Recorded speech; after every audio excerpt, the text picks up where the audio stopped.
ਸਤਨਾਮ। ਸ਼੍ਰੀ ਵਾਹਿਗੁਰੂ ਜੀ। ਸ਼੍ਰੀ ਨਾਨਕ ਪਦ ਪੰਕਜ ਬੰਦਨ, ਪਦ ਪੰਕਜ ਬੰਦਨ। ਸਿਮਰਉ ਅੰਗਦ ਦੁਖ ਨਿਕੰਦਨ, ਅਮਰਦਾਸ ਗੁਰ ਹਿਰਦੈ ਧਿਆਵਉ, ਹਿਰਦੈ ਧਿਆਵਉ। ਸ਼੍ਰੀ ਗੁਰ ਰਾਮਦਾਸ ਗੁਣ ਗਾਵਉ। ਸ਼੍ਰੀ ਅਰਜਨ ਬਿਘਨ ਕੇ ਨਾਸਕ, ਬਿਘਨ ਕੇ ਨਾਸਕ। ਹਰਿ ਗੋਬਿੰਦ ਸ਼ੁਭ ਸੁਮਤਿ ਪ੍ਰਕਾਸ਼ਕ। ਸ਼੍ਰੀ ਹਰਿ ਰਾਏ ਨਾਮੋ ਕਰ ਜੋਰੇ, ਨਾਮੋ ਕਰ ਜੋਰੇ। ਗੁਰ ਹਰਿ ਕ੍ਰਿਸ਼ਨ ਮਨਾਏ ਬਹੋਰੇ, ਤੇਗ ਬਹਾਦਰ ਪਰਮ ਕਿਰਪਾਲਾ, ਪਰਮ ਕਿਰਪਾਲਾ। ਸ਼੍ਰੀ ਗੁਰ ਗੋਬਿੰਦ ਸਿੰਘ ਵਿਸਾਲਾ, ਤਹਾਰੋਂ ਤਹਾਰਾ ਪਰ ਪੁਨ ਪੁਨ ਸੀਸਾ, ਪੁਨ ਪੁਨ ਸੀਸਾ। ਬੰਦੋਂ ਬਾਰ ਬਾਰ ਜਗਦੀਸ਼ਾ, ਜਿਸ ਮਹਿ ਅੰਮ੍ਰਿਤ ਗਿਆਨ ਹੈ, ਮਾਣਿਕ ਭਗਤ ਵੈਰਾਗਾ। ਸ਼੍ਰੀ ਗੁਰੂ ਗ੍ਰੰਥ ਸਾਹਿਬ ਉਦਧ, ਬੰਦੋਂ ਕਰ ਅਨੁਰਾਗ। ਏਕੰਕਾਰਾ ਸਤਿਗੁਰੂ ਤਹਿ ਪ੍ਰਸਾਦ ਸਚ ਹੋਏ। ਵਾਹਿਗੁਰੂ ਜੀ ਕੀ ਫਤਿਹ। ਵਿਘਨ ਵਿਨਾਸਨ ਸੋਏ। ਵਾਹਿਗੁਰੂ ਜੀ ਕੀ ਫਤਿਹ। ਸਤਨਾਮ।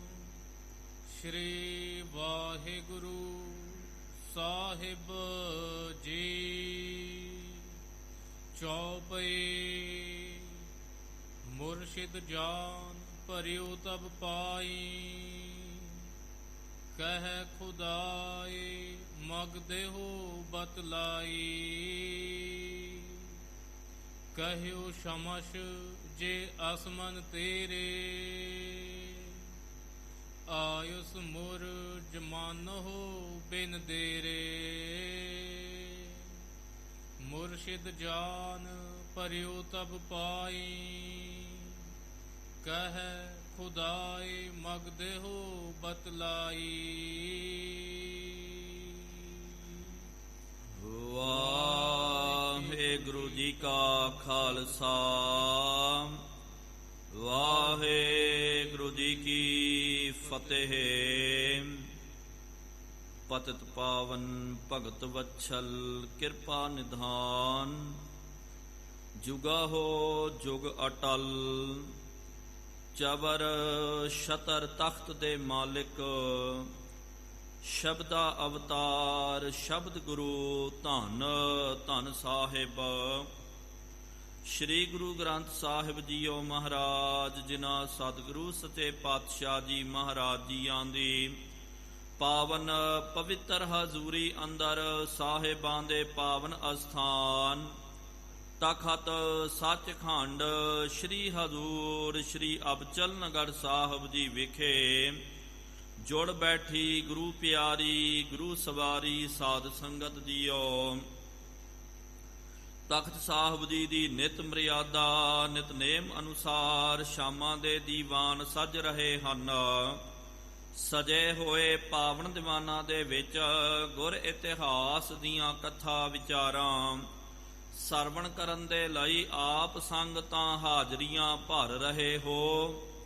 ਵਡ ਭਾਗੇ ਹੋ ਆਪ ਜਿਨ੍ਹਾਂ ਨੂੰ ਸਤਿਗੁਰੂ ਸੱਚੇ ਪਾਤਸ਼ਾਹ ਜੀ ਮਹਾਰਾਜ ਜੀਆਂ ਦੀ ਪਾਵਨ ਸਤ ਸੰਗਤ ਕਰਨ ਦਾ ਸੁਭਾਗ ਅਵਸਰ ਪ੍ਰਾਪਤ ਹੋ ਰਿਹਾ ਹੈ।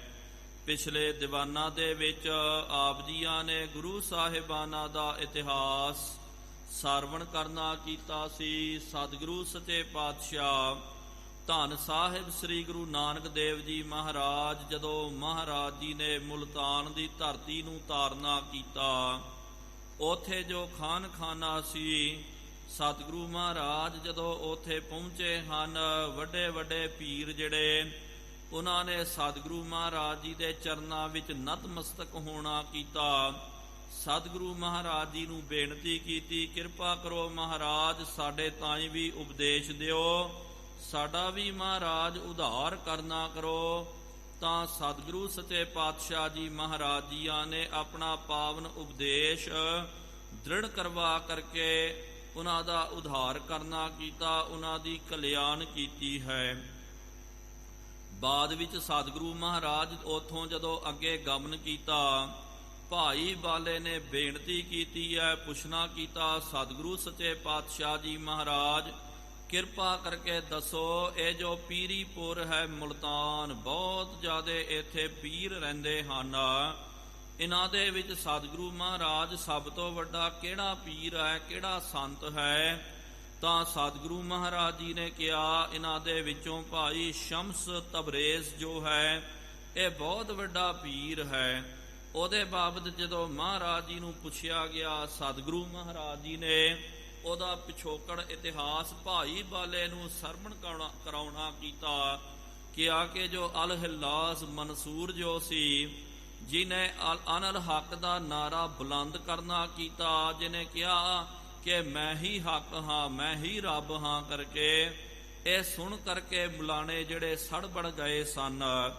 ਤੇ ਇੱਕ ਮੁਲਾਣੇ ਨੇ ਬਹੁਤ ਜ਼ਿਆਦਾ ਰੋਹ ਪ੍ਰਗਟ ਕਰਨਾ ਕੀਤਾ, ਉਹਨੂੰ ਕਿਹਾ ਕਿ ਤੂੰ ਸ਼ਰੀਆ ਦੇ ਵਿਰੁੱਧ ਜਾ ਰਿਹਾ। ਨੇ ਕਿਹਾ ਕਿ ਭਾਈ ਮੈਂ ਵੀ ਮਜਬੂਰ ਹਾਂ, ਮੈਂ ਆਪਣੇ ਪਾਸੋਂ ਥੋੜੀ ਬੋਲਦਾ, ਉਹ ਖੁਦ ਬਾ ਖੁਦ ਅੰਦਰੋਂ ਆਵਾਜ਼ ਨਿਕਲਦੀ ਹੈ ਅਨਲ ਹੱਕ ਦੀ। ਅਨਲ ਹੱਕ ਦਾ ਨਾਰਾ ਮੇਰੇ ਅੰਦਰੋਂ ਬੁਲੰਦ ਹੁੰਦਾ, ਹੁਣ ਮੈਂ ਕੀ ਕਰਨਾ ਕਰਾਂ। ਜਦੋਂ ਉਹਨੇ ਅਨਲ ਹੱਕ ਦਾ ਨਾਰਾ ਫਿਰ ਬੁਲੰਦ ਕਰਨਾ ਕੀਤਾ, ਉਹ ਮੁਲਾਣੇ ਨੇ ਜਾ ਕਰਕੇ ਰਾਜੇ ਨੂੰ ਸ਼ਿਕਾਇਤਾਂ ਲਾ ਦਿੱਤੀਆਂ, ਕੰਨ ਭਰ ਦਿੱਤੇ ਤੇ ਮਨਸੂਰ ਨੂੰ ਪਿਆਰਿਓ ਸਜ਼ਾ ਦਿੱਤੀ ਗਈ ਕਿ ਇਹਨੂੰ ਸੂਲੀ ਦੇ ਉੱਤੇ ਚਾੜ ਦਿੱਤਾ ਜਾਵੇ। ਬਹੁਤ ਸੂਲਾਂ ਚਬਾਈਆਂ ਗਈਆਂ ਤੇ ਜਦੋਂ ਲਹੂ ਦਾ ਤੁਪਕਾ ਧਰਤੀ ਦੇ ਉੱਤੇ ਗਿਰਦਾ ਤੇ ਉਹਦੇ ਵਿੱਚੋਂ ਵੀ ਅਨਲ ਹੱਕ ਦੀ ਆਵਾਜ਼ ਉੱਠ ਰਹੀ ਹੈ। ਸਰੀਰ ਦੇ ਵਿੱਚੋਂ ਮਰਨ ਦੇ ਬਾਵਜੂਦ ਵੀ ਅਨਲ ਹੱਕ ਕਿ ਮੈਂ ਹੀ ਰੱਬ ਹਾਂ, ਮੈਂ ਹੀ ਰੱਬ ਹਾਂ। ਜਿਹੜਾ ਵੱਡਾ ਮੁਲਾਣਾ ਸੀ, ਉਹਨੇ ਇੱਕ ਸ਼ੀਸ਼ੇ ਦੇ ਵਿੱਚ ਉਹ ਸਾਰੀ ਸਵਾ ਜਿਹੜੀ ਹੈ ਭਰ ਕਰਕੇ ਘਰ ਦੇ ਵਿੱਚ ਰੱਖ ਲਿਆ, ਉਹਨੂੰ ਬੰਦ ਕਰ ਦਿੱਤਾ। ਬਹੁਤ ਲੰਬਾ ਸਮਾਂ ਜਦੋਂ ਬਤੀਤ ਹੋਇਆ, ਉਹਦੇ ਅੱਗੋਂ ਬੱਚੀ ਜਿਹੜੀ ਸੀ, ਉਹਨੇ ਵੇਖਿਆ ਕਿ ਆ ਸ਼ੀਸ਼ੇ ਦੇ ਵਿੱਚ ਕੁਝ ਪਿਆ ਹੋਇਆ ਹੈ। ਉਹਨੇ ਵੇਖ ਕਰਕੇ ਸਭ ਤੋਂ ਪਹਿਲਾਂ ਸੂੰਘਣਾ ਕੀਤਾ, ਕੋਈ ਮੁਸ਼ਕ ਨਹੀਂ ਆਈ। ਫਿਰ ਬਾਅਦ ਵਿੱਚ ਉਹ ਬੱਚੀ ਨੇ ਇੱਕ ਚੁਟਕੀ ਭਰ ਉਹਦੇ ਵਿੱਚੋਂ ਸਵਾ ਲੈ ਕਰਕੇ ਆਪਣੀ ਜ਼ੁਬਾਨ ਦੇ ਉੱਤੇ ਰੱਖਿਆ। ਕਹਿੰਦੇ ਇਹਦੇ ਨਾਲ ਉਹਦਾ ਗਰਭ ਠਹਿਰ ਗਿਆ, ਗਰਭ ਧਾਰਨ ਹੋ ਗਿਆ। ਤੇ ਅੱਗੋਂ ਜਦੋਂ ਕੁਵਾਰੇਪਨ ਦੇ ਵਿੱਚ ਹੀ ਉਹਨੇ ਬੱਚੇ ਨੂੰ ਜਨਮ ਦਿੱਤਾ। ਪਰਿਵਾਰ ਵਾਲੇ ਬਹੁਤ ਪਰੇਸ਼ਾਨ ਸਨ, ਇਹ ਤਾਂ ਬੱਚੀ ਨੂੰ ਮਾਰਨਾ ਚਾਹੁੰਦੇ, ਲੇਕਿਨ ਮੁਲਾਣੇ ਨੂੰ ਰਾਤ ਨੂੰ ਸੁਪਨਾ ਆਇਆ ਕਿ ਇਹਨੂੰ ਨਾ ਮਾਰਨਾ ਕਰ। ਤੇ ਜਦੋਂ ਬੱਚੇ ਦਾ ਜਨਮ ਹੋਇਆ, ਉਹਨੇ ਇੱਕ ਮਟਕੇ ਵਿੱਚ ਪਾ ਕਰਕੇ ਅੱਗੇ ਵੈਣ ਦਰਿਆ ਦੇ ਵਿੱਚ ਉਹਨੂੰ ਜਾ ਕਰਕੇ ਪਾ ਦਿੱਤਾ ਗਿਆ। ਉਹ ਮਟਕਾ ਜਦੋਂ ਜਾ ਹੀ ਰਿਹਾ ਸੀ ਤੇ ਇੱਕ ਧੋਬੀ ਜਿਹੜਾ ਹੈ ਉਹਨੇ ਉਹਨੂੰ ਫੜ ਲਿਆ। ਫੜ ਕੇ ਵੇਖਿਆ ਕਿ ਅੰਦਰੋਂ ਬੱਚੇ ਦੀ ਆਵਾਜ਼ ਆ ਰਹੀ ਹੈ। ਉਹ ਬੱਚੇ ਨੂੰ ਉਹਨੇ ਬਾਹਰ ਕੱਢਣਾ ਕੀਤਾ, ਬਾਹਰ ਕੱਢ ਕੇ ਉਹਦੀ ਪਰਵਰਿਸ਼ ਕੀਤੀ ਹੈ। ਉਹਦਾ ਨਾਮ ਉਹਨੇ ਸ਼ਮਸ ਤਬਰੇਜ਼ ਰੱਖਣਾ ਕੀਤਾ। ਫਿਰ ਇਹ ਸ਼ਮਸ ਤਬਰੇਜ਼ ਉਹੀ ਮੁਲਾਣੇ ਦੇ ਕੋਲ ਜਦੋਂ ਪੜ੍ਹਨ ਵਾਸਤੇ ਪਾਇਆ ਗਿਆ। ਇੱਕ ਦਿਨ ਮੁਲਾਣਾ ਜਿਹੜਾ ਸੀ ਉਹ ਕਿੱਥੇ ਬਾਹਰ ਗਿਆ ਹੋਇਆ ਸੀ ਤੇ ਸ਼ਮਸ ਤਬਰੇਜ਼ ਨੇ ਕਹਿ ਦਿੱਤਾ ਕਿ ਇਹ ਸਾਰਾ ਤੁਹਾਡਾ ਝੂਠਾ ਗਿਆਨ ਹੈ, ਕਿਤਾਬੀ ਗਿਆਨ ਹੈ, ਅਸਲੀ ਅਨੁਭਵ ਜਿਹੜਾ ਹੈ ਉਹ ਸੱਚਾ ਹੁੰਦਾ। ਇਹ ਕਹਿ ਕਰਕੇ ਸਾਰਿਆਂ ਦੀਆਂ ਕਿਤਾਬਾਂ ਉਹ ਲੈ ਕਰਕੇ ਉਹਨੇ ਹੌਦੇ ਦੇ ਵਿੱਚ ਪਾ ਦਿੱਤਾ। ਜਦੋਂ ਮਲਾਣੇ ਨੂੰ ਇਸ ਗੱਲ ਦਾ ਪਤਾ ਚੱਲਿਆ, ਮਲਾਣਾ ਦੌੜ ਕੇ ਆਇਆ, ਆ ਕਰਕੇ ਹੌਦ ਦੇ ਵਿੱਚੋਂ ਜਦੋਂ ਉਹਨੇ ਕਿਤਾਬਾਂ ਨੂੰ ਕੱਢਣਾ ਕੀਤਾ ਤੇ ਕੀ ਤੱਕਦਾ ਕਿ ਕਿਤਾਬ ਜੋ ਹੈ ਸਾਰੇ ਕਿਤਾਬ ਸੁੱਕੀਆਂ ਹਨ।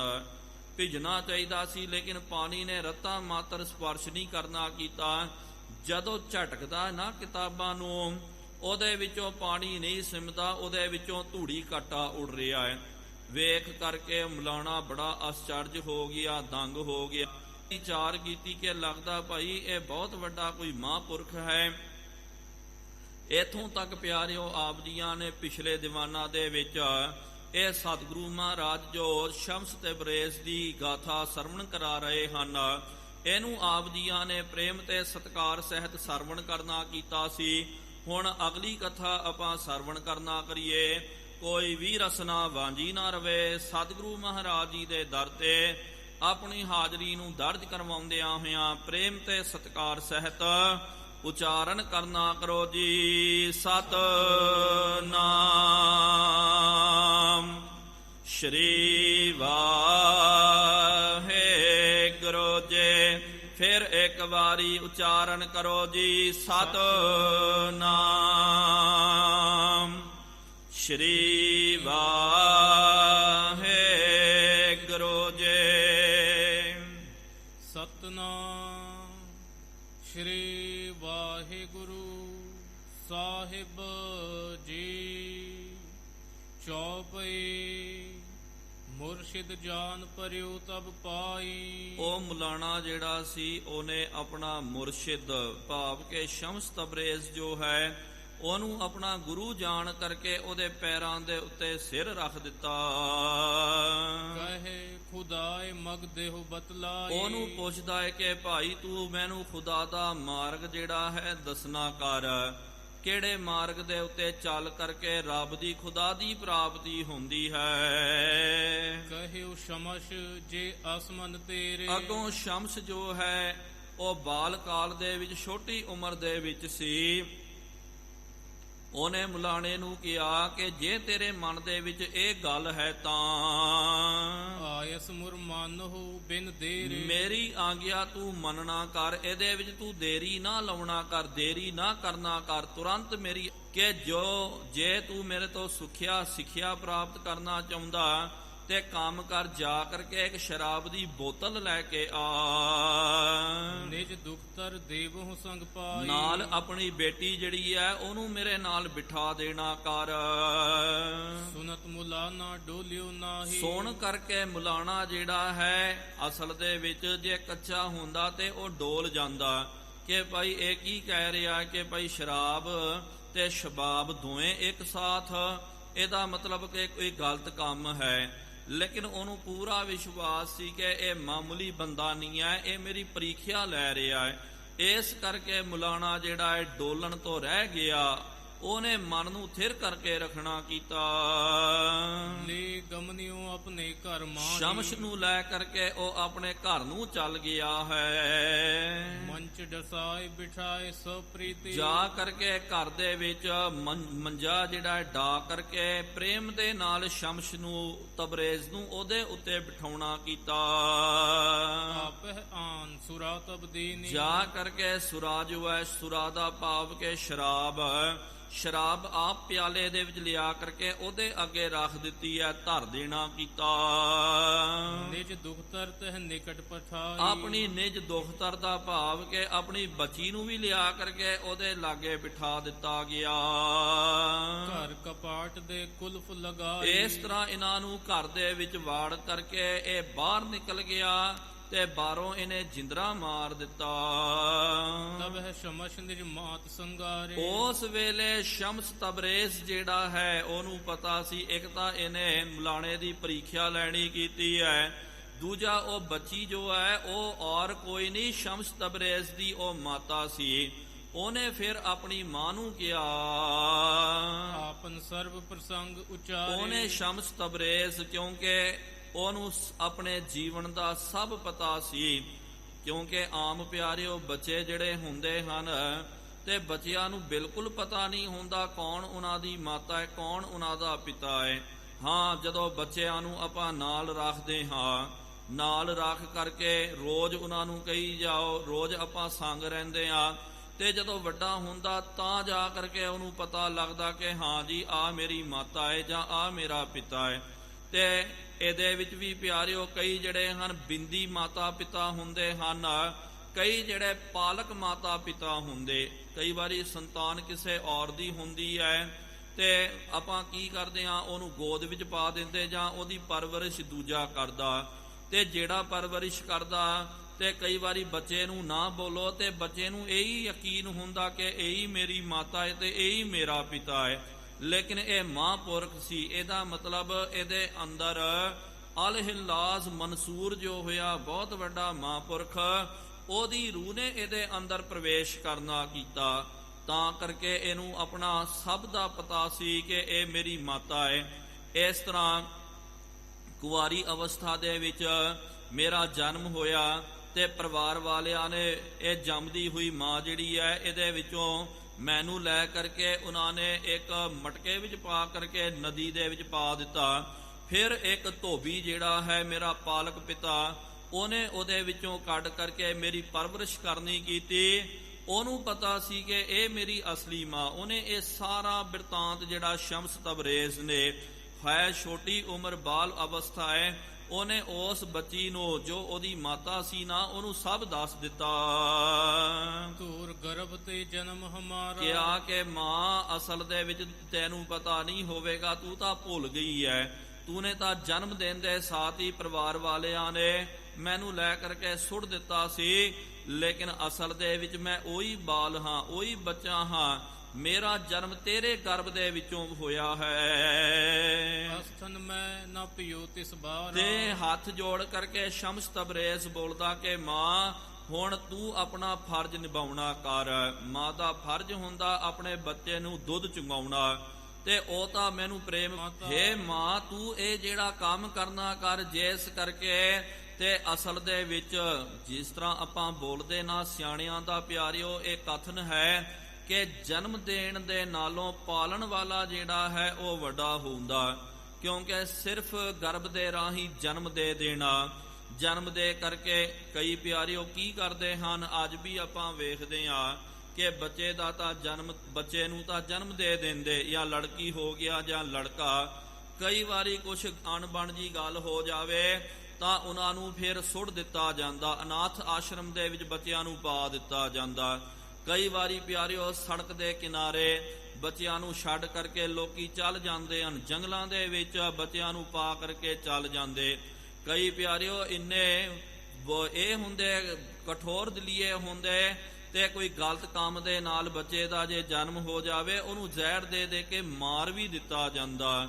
ਤੇ ਅਸਲ ਦੇ ਵਿੱਚ ਜਿਹੜਾ ਹੈ ਜਨਮ ਦੇਣ ਦੇ ਨਾਲੋਂ ਵਿਦਵਾਨਾਂ ਦਾ ਇਹ ਕਥਨ ਹੈ ਕਿ ਪਾਲਣ ਵਾਲੇ ਜਿਹੜੇ ਹਨ ਉਹ ਵੱਡੇ ਹੁੰਦੇ। ਤੇ ਸ਼ਮਸ ਤਬਰੇਜ਼ ਨੇ ਬਚਨ ਕਰਨਾ ਕੀਤਾ ਕਿ ਹੁਣ ਤੂੰ ਆਪਣੇ ਦੁੱਧ ਦਾ ਜੋ ਫਰਜ਼ ਜਿਹੜਾ ਹੈ ਉਹ ਤੂੰ ਅਦਾ ਕਰਨਾ ਕਰ, ਮੈਨੂੰ ਆਪਣਾ ਦੁੱਧ ਦੇ ਤੇ ਤੇਰਾ ਇਹ ਵੀ ਫਰਜ਼ ਪੂਰਾ ਹੋ ਜਾਵੇਗਾ। ਜਾਣ ਗਈ ਸੋ ਸਗਰੀ ਬਾਤ, ਉਹਦੀ ਮਾਤਾ ਵੀ ਜਿਹੜੀ ਹੈ ਉਹਨੇ ਉਹ ਸਾਰੇ ਬਚਨ ਨੂੰ, ਉਹ ਗਾਥਾ ਨੂੰ ਉਹਨੇ ਜਾਣ ਲੈਣਾ ਕੀਤਾ। ਲੈ ਜੋ ਗਇਓ ਬਾਲਕ ਪਿਤ ਮੇਰਾ, ਮਨ ਵਿੱਚ ਉਹਦੀ ਮਾਤਾ ਨੇ ਸੋਚਿਆ ਕਿ ਮੇਰਾ ਪਿਤਾ ਜਦੋਂ ਬੱਚੇ ਦਾ ਜਨਮ ਹੋਇਆ ਉਹਨੂੰ ਜਦੋਂ ਲੈ ਕੇ ਗਿਆ ਸੀ, ਸਰਤਾ ਬਿਖੈ ਜਾਏ ਤਿਨ ਗੇਰਾ, ਉਹਨੇ ਜਾ ਕਰਕੇ ਨਦੀ ਦੇ ਵਿੱਚ ਮੇਰੇ ਬੱਚੇ ਨੂੰ ਜਾ ਕਰਕੇ ਸੁੱਟ ਦਿੱਤਾ ਹੈ, ਉਹਨੂੰ ਵਹਾ ਦਿੱਤਾ। ਸੋ ਕਿਨ ਪਾਰਿਓ ਕੀਨ ਬਡੇਰਾ, ਲੱਗਦਾ ਕਿ ਉਹ ਬੱਚਾ ਜਿਹੜਾ ਹੈ ਉਹਦੀ ਪਰਵਰਿਸ਼ ਕਿਨੇ ਕਰਨੀ ਕੀਤੀ, ਉਹ ਪਰਵਰਿਸ਼ ਕੀਤੀ ਤਾਂ ਕਰਕੇ ਅੱਜ ਉਹ ਬੱਚਾ ਜਿਹੜਾ ਹੈ ਵੱਡਾ ਹੋ ਗਿਆ, ਉਹ ਮੇਰੇ ਸਾਹਮਣੇ ਆ ਗਿਆ। ਅਸ ਕਹਿ ਅਸਥਨ ਸ਼ੀਰ ਬਧੇਰਾ, ਜਦੋਂ ਇਹ ਬਚਨ ਉਹ ਮਾਤਾ ਨੂੰ ਇਹ ਬਚਨ ਜਦੋਂ ਚੇਤੇ ਆਇਆ, ਯਾਦ ਆਇਆ ਨਾ, ਤੇ ਅਚਨ ਚੇਤ ਪਿਆਰਿਓ ਉਹਦੇ ਥਣਾ ਦੇ ਵਿੱਚ ਦੁੱਧ ਭਰ ਕੇ ਆਇਆ। ਅਕਸਰ ਆਪਾਂ ਵੇਖਦੇ ਹਾਂ ਕਿ ਜਦੋਂ ਇਸਤਰੀ ਜਿਹੜੀ ਹੈ ਜਦੋਂ ਸੰਤਾਨ ਨੂੰ, ਬੱਚੇ ਨੂੰ ਜਨਮ ਦਿੰਦੀ ਹੈ, ਕੁਦਰਤ ਦਾ ਇੱਕ ਨਿਯਮ ਹੈ। ਆਪਾਂ ਵੇਖਦੇ ਹਾਂ ਜਦੋਂ ਬੱਚੇ ਦਾ ਜਨਮ ਹੁੰਦਾ ਉਹਦੇ ਨਾਲ ਹੀ ਪ੍ਰਮਾਤਮਾ ਜਿਹੜਾ ਬੱਚੇ ਦੀ ਰਿਜ਼ਕ ਦੇ ਵਾਸਤੇ ਉਹਨੂੰ ਫਿਰ ਰੋਜੀ ਦੇਣ ਦੇ ਵਾਸਤੇ ਦੁੱਧ ਦਾ ਪ੍ਰਵਾਹ ਜਿਹੜਾ ਹੈ ਉਹ ਆਰੰਭ ਕਰ ਦਿੰਦਾ। ਉਹ ਤੋਂ ਪਹਿਲੇ ਦੁੱਧ ਨਹੀਂ ਨਿਕਲਦਾ। ਤੇ ਜਦੋਂ ਇਹ ਬਚਨ ਉਹਨੇ ਕੀਤਾ ਨਾ ਬੱਚੇ ਨੇ ਕਿ ਮਾਂ ਮੈਂ ਤੇਰੀ ਸੰਤਾਨ ਹਾਂ, ਤੇਰਾ ਬੱਚਾ, ਉਸੇ ਵੇਲੇ ਅਸਥਨ ਦੇ ਵਿੱਚ ਦੁੱਧ ਭਰ ਕੇ ਆਇਆ। ਸ਼ਮਸ਼ ਕਹਿਓ ਮੈਂ ਜਾਵਾਂ ਅਬ ਹੀ। ਤੇ ਫਿਰ ਉਹ ਦੁੱਧ ਜਿਹੜਾ ਛਕ ਕਰਕੇ ਸ਼ਮਸ਼ ਕਹਿੰਦਾ ਬਸ ਹੁਣ ਤੂੰ ਮੇਰੀ ਅਸਲੀ ਮਾਂ ਬਣ ਗਈ ਹੈ। ਤੂਨੇ ਜਨਮ ਵੀ ਦਿੱਤਾ ਤੇ ਤੂਨੇ ਮੈਨੂੰ ਦੁੱਧ ਵੀ ਚੁੰਗਾਇਆ ਹੈ ਤੇ ਹੁਣ ਮੈਂ ਚੱਲ ਜਾਂਦਾ ਹਾਂ ਇੱਥੋਂ। ਤਬ ਪਿਤ ਬੂਝਣ ਲਾਗਹਿ ਜਬ ਹੀ। ਸ਼ਮਸ਼ ਕਹਿਣ ਲੱਗਾ ਜਦੋਂ ਤੇਰੇ ਪਿਤਾ ਨੇ ਮੁਲਾਣੇ ਨੇ ਤੈਨੂੰ ਪੁੱਛਣਾ ਹੈ ਕਹਿ ਇਸ ਬਿਦ ਦੇਹ ਬਤਾਏ। ਉਹਨੂੰ ਇਸ ਤਰ੍ਹਾਂ ਤੂੰ ਦੱਸ ਦੇਣਾ ਕਰ। ਗਇਓ ਅਬੈ ਸੋ ਅਮ ਕੀ ਥਾਏ। ਉਹਨੂੰ ਜੇ ਉਹ ਪੁੱਛਦਾ ਕਿ ਭਾਈ ਆ ਬੱਚਾ ਸ਼ਮਸ ਤਬਰੇਜ਼ ਕਿੱਥੇ ਗਿਆ ਤੇ ਉਹਨੂੰ ਦੱਸ ਦੇਣਾ ਕਰਕੇ ਆਮ ਕੀ ਥਾਂ ਫਲਾਨੀ ਥਾਂ ਦੇ ਵਿੱਚ ਉਹ ਚੱਲ ਗਿਆ। ਤੂੰ ਬੂਝਿਓ ਕੁਛ ਚਹਿਤ ਜੀਤਾ ਹੂੰ। ਜੇ ਤੂੰ ਉਹਨਾਂ ਨੂੰ ਕੁਝ ਪੁੱਛਣਾ ਚਾਹੁੰਦੀ ਹੈ ਤਾਂ ਮਿਲ ਹੋ ਜਾਏ ਤਹ ਥਲ ਕੇ ਮਾਂ। ਨਾਲ ਉਹਨੂੰ ਇਹ ਵੀ ਕਹਿ ਦੇਣਾ ਕਰਕੇ ਜੇ ਤੂੰ ਮੇਰੇ ਨਾਲ ਕੋਈ ਬਚਨ ਕਰਨਾ ਚਾਹੁੰਦਾ ਤੇ ਤੂੰ ਉਹ ਅਸਥਾਨ ਤੇ ਆ ਜਾ ਤੇ ਤੇਰੀ ਮੇਰੀ ਮੁਲਾਕਾਤ ਉੱਥੇ ਹੋਵੇਗੀ। ਨਿਕਸ ਗਇਓ ਤਬ ਵਹਿਰ ਪਧਾਰਾ। ਇਸ ਤਰ੍ਹਾਂ ਸ਼ਮਸ ਤਬਰੇਜ਼ ਆਪਣੀ ਮਾਤਾ ਨੂੰ ਮਿਲ ਕਰਕੇ ਉਹ ਕਮਰੇ ਤੋਂ ਉਹਨੇ ਬਾਰ-ਬਾਰ ਨਿਕਲਣਾ ਕੀਤਾ, ਬਾਹਰ ਨਿਕਲ ਗਿਆ। ਉਲਫ ਰਹਿਓ ਲਾਗਿਓ ਤਿਸ ਬਾਰਾ। ਤੇ ਇਸ ਤਰ੍ਹਾਂ ਨਿਕਲ ਗਿਆ ਪਿਆਰਿਓ। ਇਹ ਕਰਾਮਾਤ ਦੀ ਗੱਲ ਹੈ। ਤੇ ਕੁਲਫ ਜਿਹੜਾ ਤਾਲਾ ਤਾਂ ਬਾਹਰੋਂ ਜਿੰਦਰਾ ਵੱਜਿਆ ਹੋਇਆ ਹੈ, ਉਹਦੇ ਰਹਿਣ ਦੇ ਬਾਵਜੂਦ ਵੀ ਸ਼ਮਸ ਤਬਰੇਜ਼ ਜਿਹੜਾ ਹੈ ਉਹ ਬੂਹੇ ਦੇ ਰਾਹੀਂ ਲੰਘ ਗਿਆ। ਜਿੰਦਰਾ ਉਹਨੇ ਮਾਰਿਆ, ਚਾਬੀ ਜਿੰਦਰੇ ਦੀ ਉਹਦੇ ਕੋਲ ਸੀ, ਉਹਨੇ ਚਾਬੀ ਲਾ ਕਰਕੇ ਜਿੰਦਰਾ ਖੋਲਣਾ ਕੀਤਾ। ਨਿਜ ਦੁਖਤਰ ਕੋ ਦੇਖਤ ਬੋਲਾ। ਜਦੋਂ ਆਪਣੀ ਬਤੀ ਨੂੰ ਕੰਨਿਆ ਨੂੰ ਵੇਖ ਕਰਕੇ ਵੇਖਦਿਆਂ ਹੀ ਉਹਨੇ ਬਚਨ ਕਰਨਾ ਕੀਤਾ।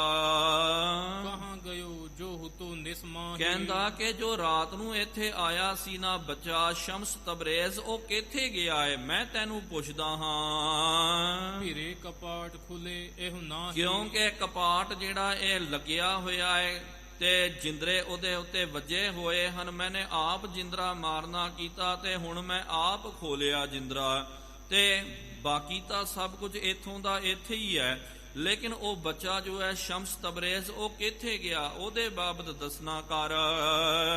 ਤਿਸਨੇ ਸਰਬ ਬਾਤ ਸਮਝਾਈ। ਉਹ ਬੱਚੀ ਨੇ ਸਾਰੀ ਵਾਰਤਾ ਜਿਹੜੀ ਹੈ ਸ਼ਮਸ ਤਬਰੇਜ਼ ਜੀ ਦੀ ਉਹ ਸਾਰੀ ਵਾਰਤਾ ਉਹਨੂੰ ਦੱਸ ਦਿੱਤੀ, ਕਹਿ ਦਿੱਤਾ। ਜਾਇ ਮਿਲਹੁ ਹੋਵਹਿ ਤਿਸ ਥਾਈ। ਕਹਿ ਦਿੱਤਾ ਕਿ ਉਹ ਫਲਾਣੇ ਆਮ ਕੇ ਅਸਥਾਨ ਦੇ ਵਿੱਚ ਬੈਠਿਆ ਹੋਇਆ ਹੈ।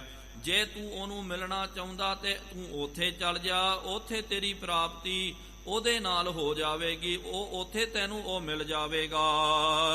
ਸੁਣ ਕੇ ਤੂਰਨ ਬਹਿਰ ਭਿਆਨਾ। ਸੁਣ ਕਰਕੇ ਉਹ ਮੁਲਾਣਾ ਜਿਹੜਾ ਹੈ ਤੁਰੰਤ ਪਿਆਰਿਓ ਉਹ ਬਾਹਰ ਨਿਕਲ ਕੇ ਆਇਆ ਸ਼ਮਸ ਤਬਰੇਜ਼ ਨੂੰ ਮਿਲਣ ਦੇ ਵਾਸਤੇ। ਮਿਲਿਓ ਜਾਏ ਬੈਸੇ ਤੇ ਥਾਨਾ। ਜਾ ਕਰਕੇ ਉੱਥੇ ਕੀ ਤੱਕਦਾ ਕਿ ਜਿਹੜੇ ਅਸਥਾਨ ਤੇ ਦੱਸਿਆ ਸੀ ਨਾ ਸ਼ਮਸ ਤਬਰੇਜ਼ ਨੇ, ਉਥੇ ਸ਼ਮਸ ਬੈਠਿਆ ਹੋਇਆ ਹੈ ਤੇ ਮੁਲਾਣਾ ਜਾ ਕਰਕੇ ਉਹਨਾਂ ਨੂੰ ਮਿਲਦਾ।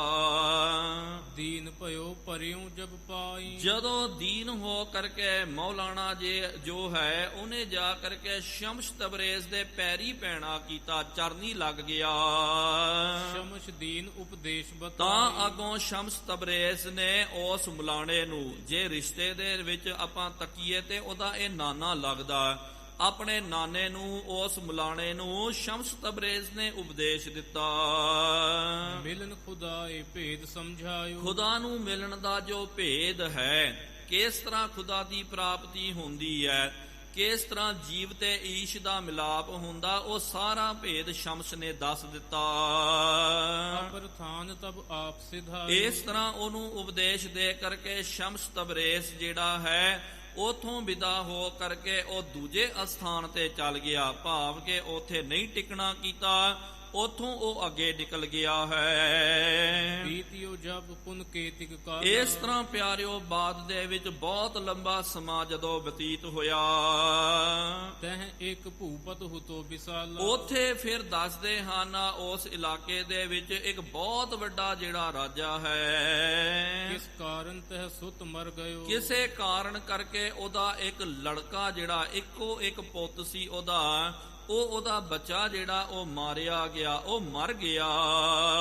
ਬਹੁਤ ਸ਼ੋਕ ਮੈਂ ਬਹਿਬਲ ਪਇਓ। ਬਹੁਤ ਜ਼ਿਆਦਾ ਉਹਦੇ ਪਿਓ ਨੂੰ ਸ਼ੋਕ ਲੱਗ ਗਿਆ, ਬਹੁਤ, ਕਿਉਂਕਿ ਬੱਚਾ ਹੋਵੇ ਇੱਕੋ ਇੱਕ ਲੌਤਾ ਇੱਕ ਹੋਵੇ ਤੇ ਅਕਾਰਨ ਉਹਦੀ ਮੌਤ ਹੋ ਜਾਵੇ, ਭਰੇ ਜਵਾਨੀ ਦੇ ਵਿੱਚ ਬੱਚਾ ਮਰ ਜਾਵੇ, ਤਾਂ ਪਿਆਰਿਓ ਮਾਤ ਪਿਤਾ ਨੂੰ ਬਹੁਤ ਜ਼ਿਆਦਾ ਸ਼ੋਕ ਉਤਪੰਨ ਹੁੰਦਾ, ਉਹ ਬਹੁਤ ਜ਼ਿਆਦਾ ਗਮਗੀਨ ਹੋ ਜਾਂਦੇ ਹਨ।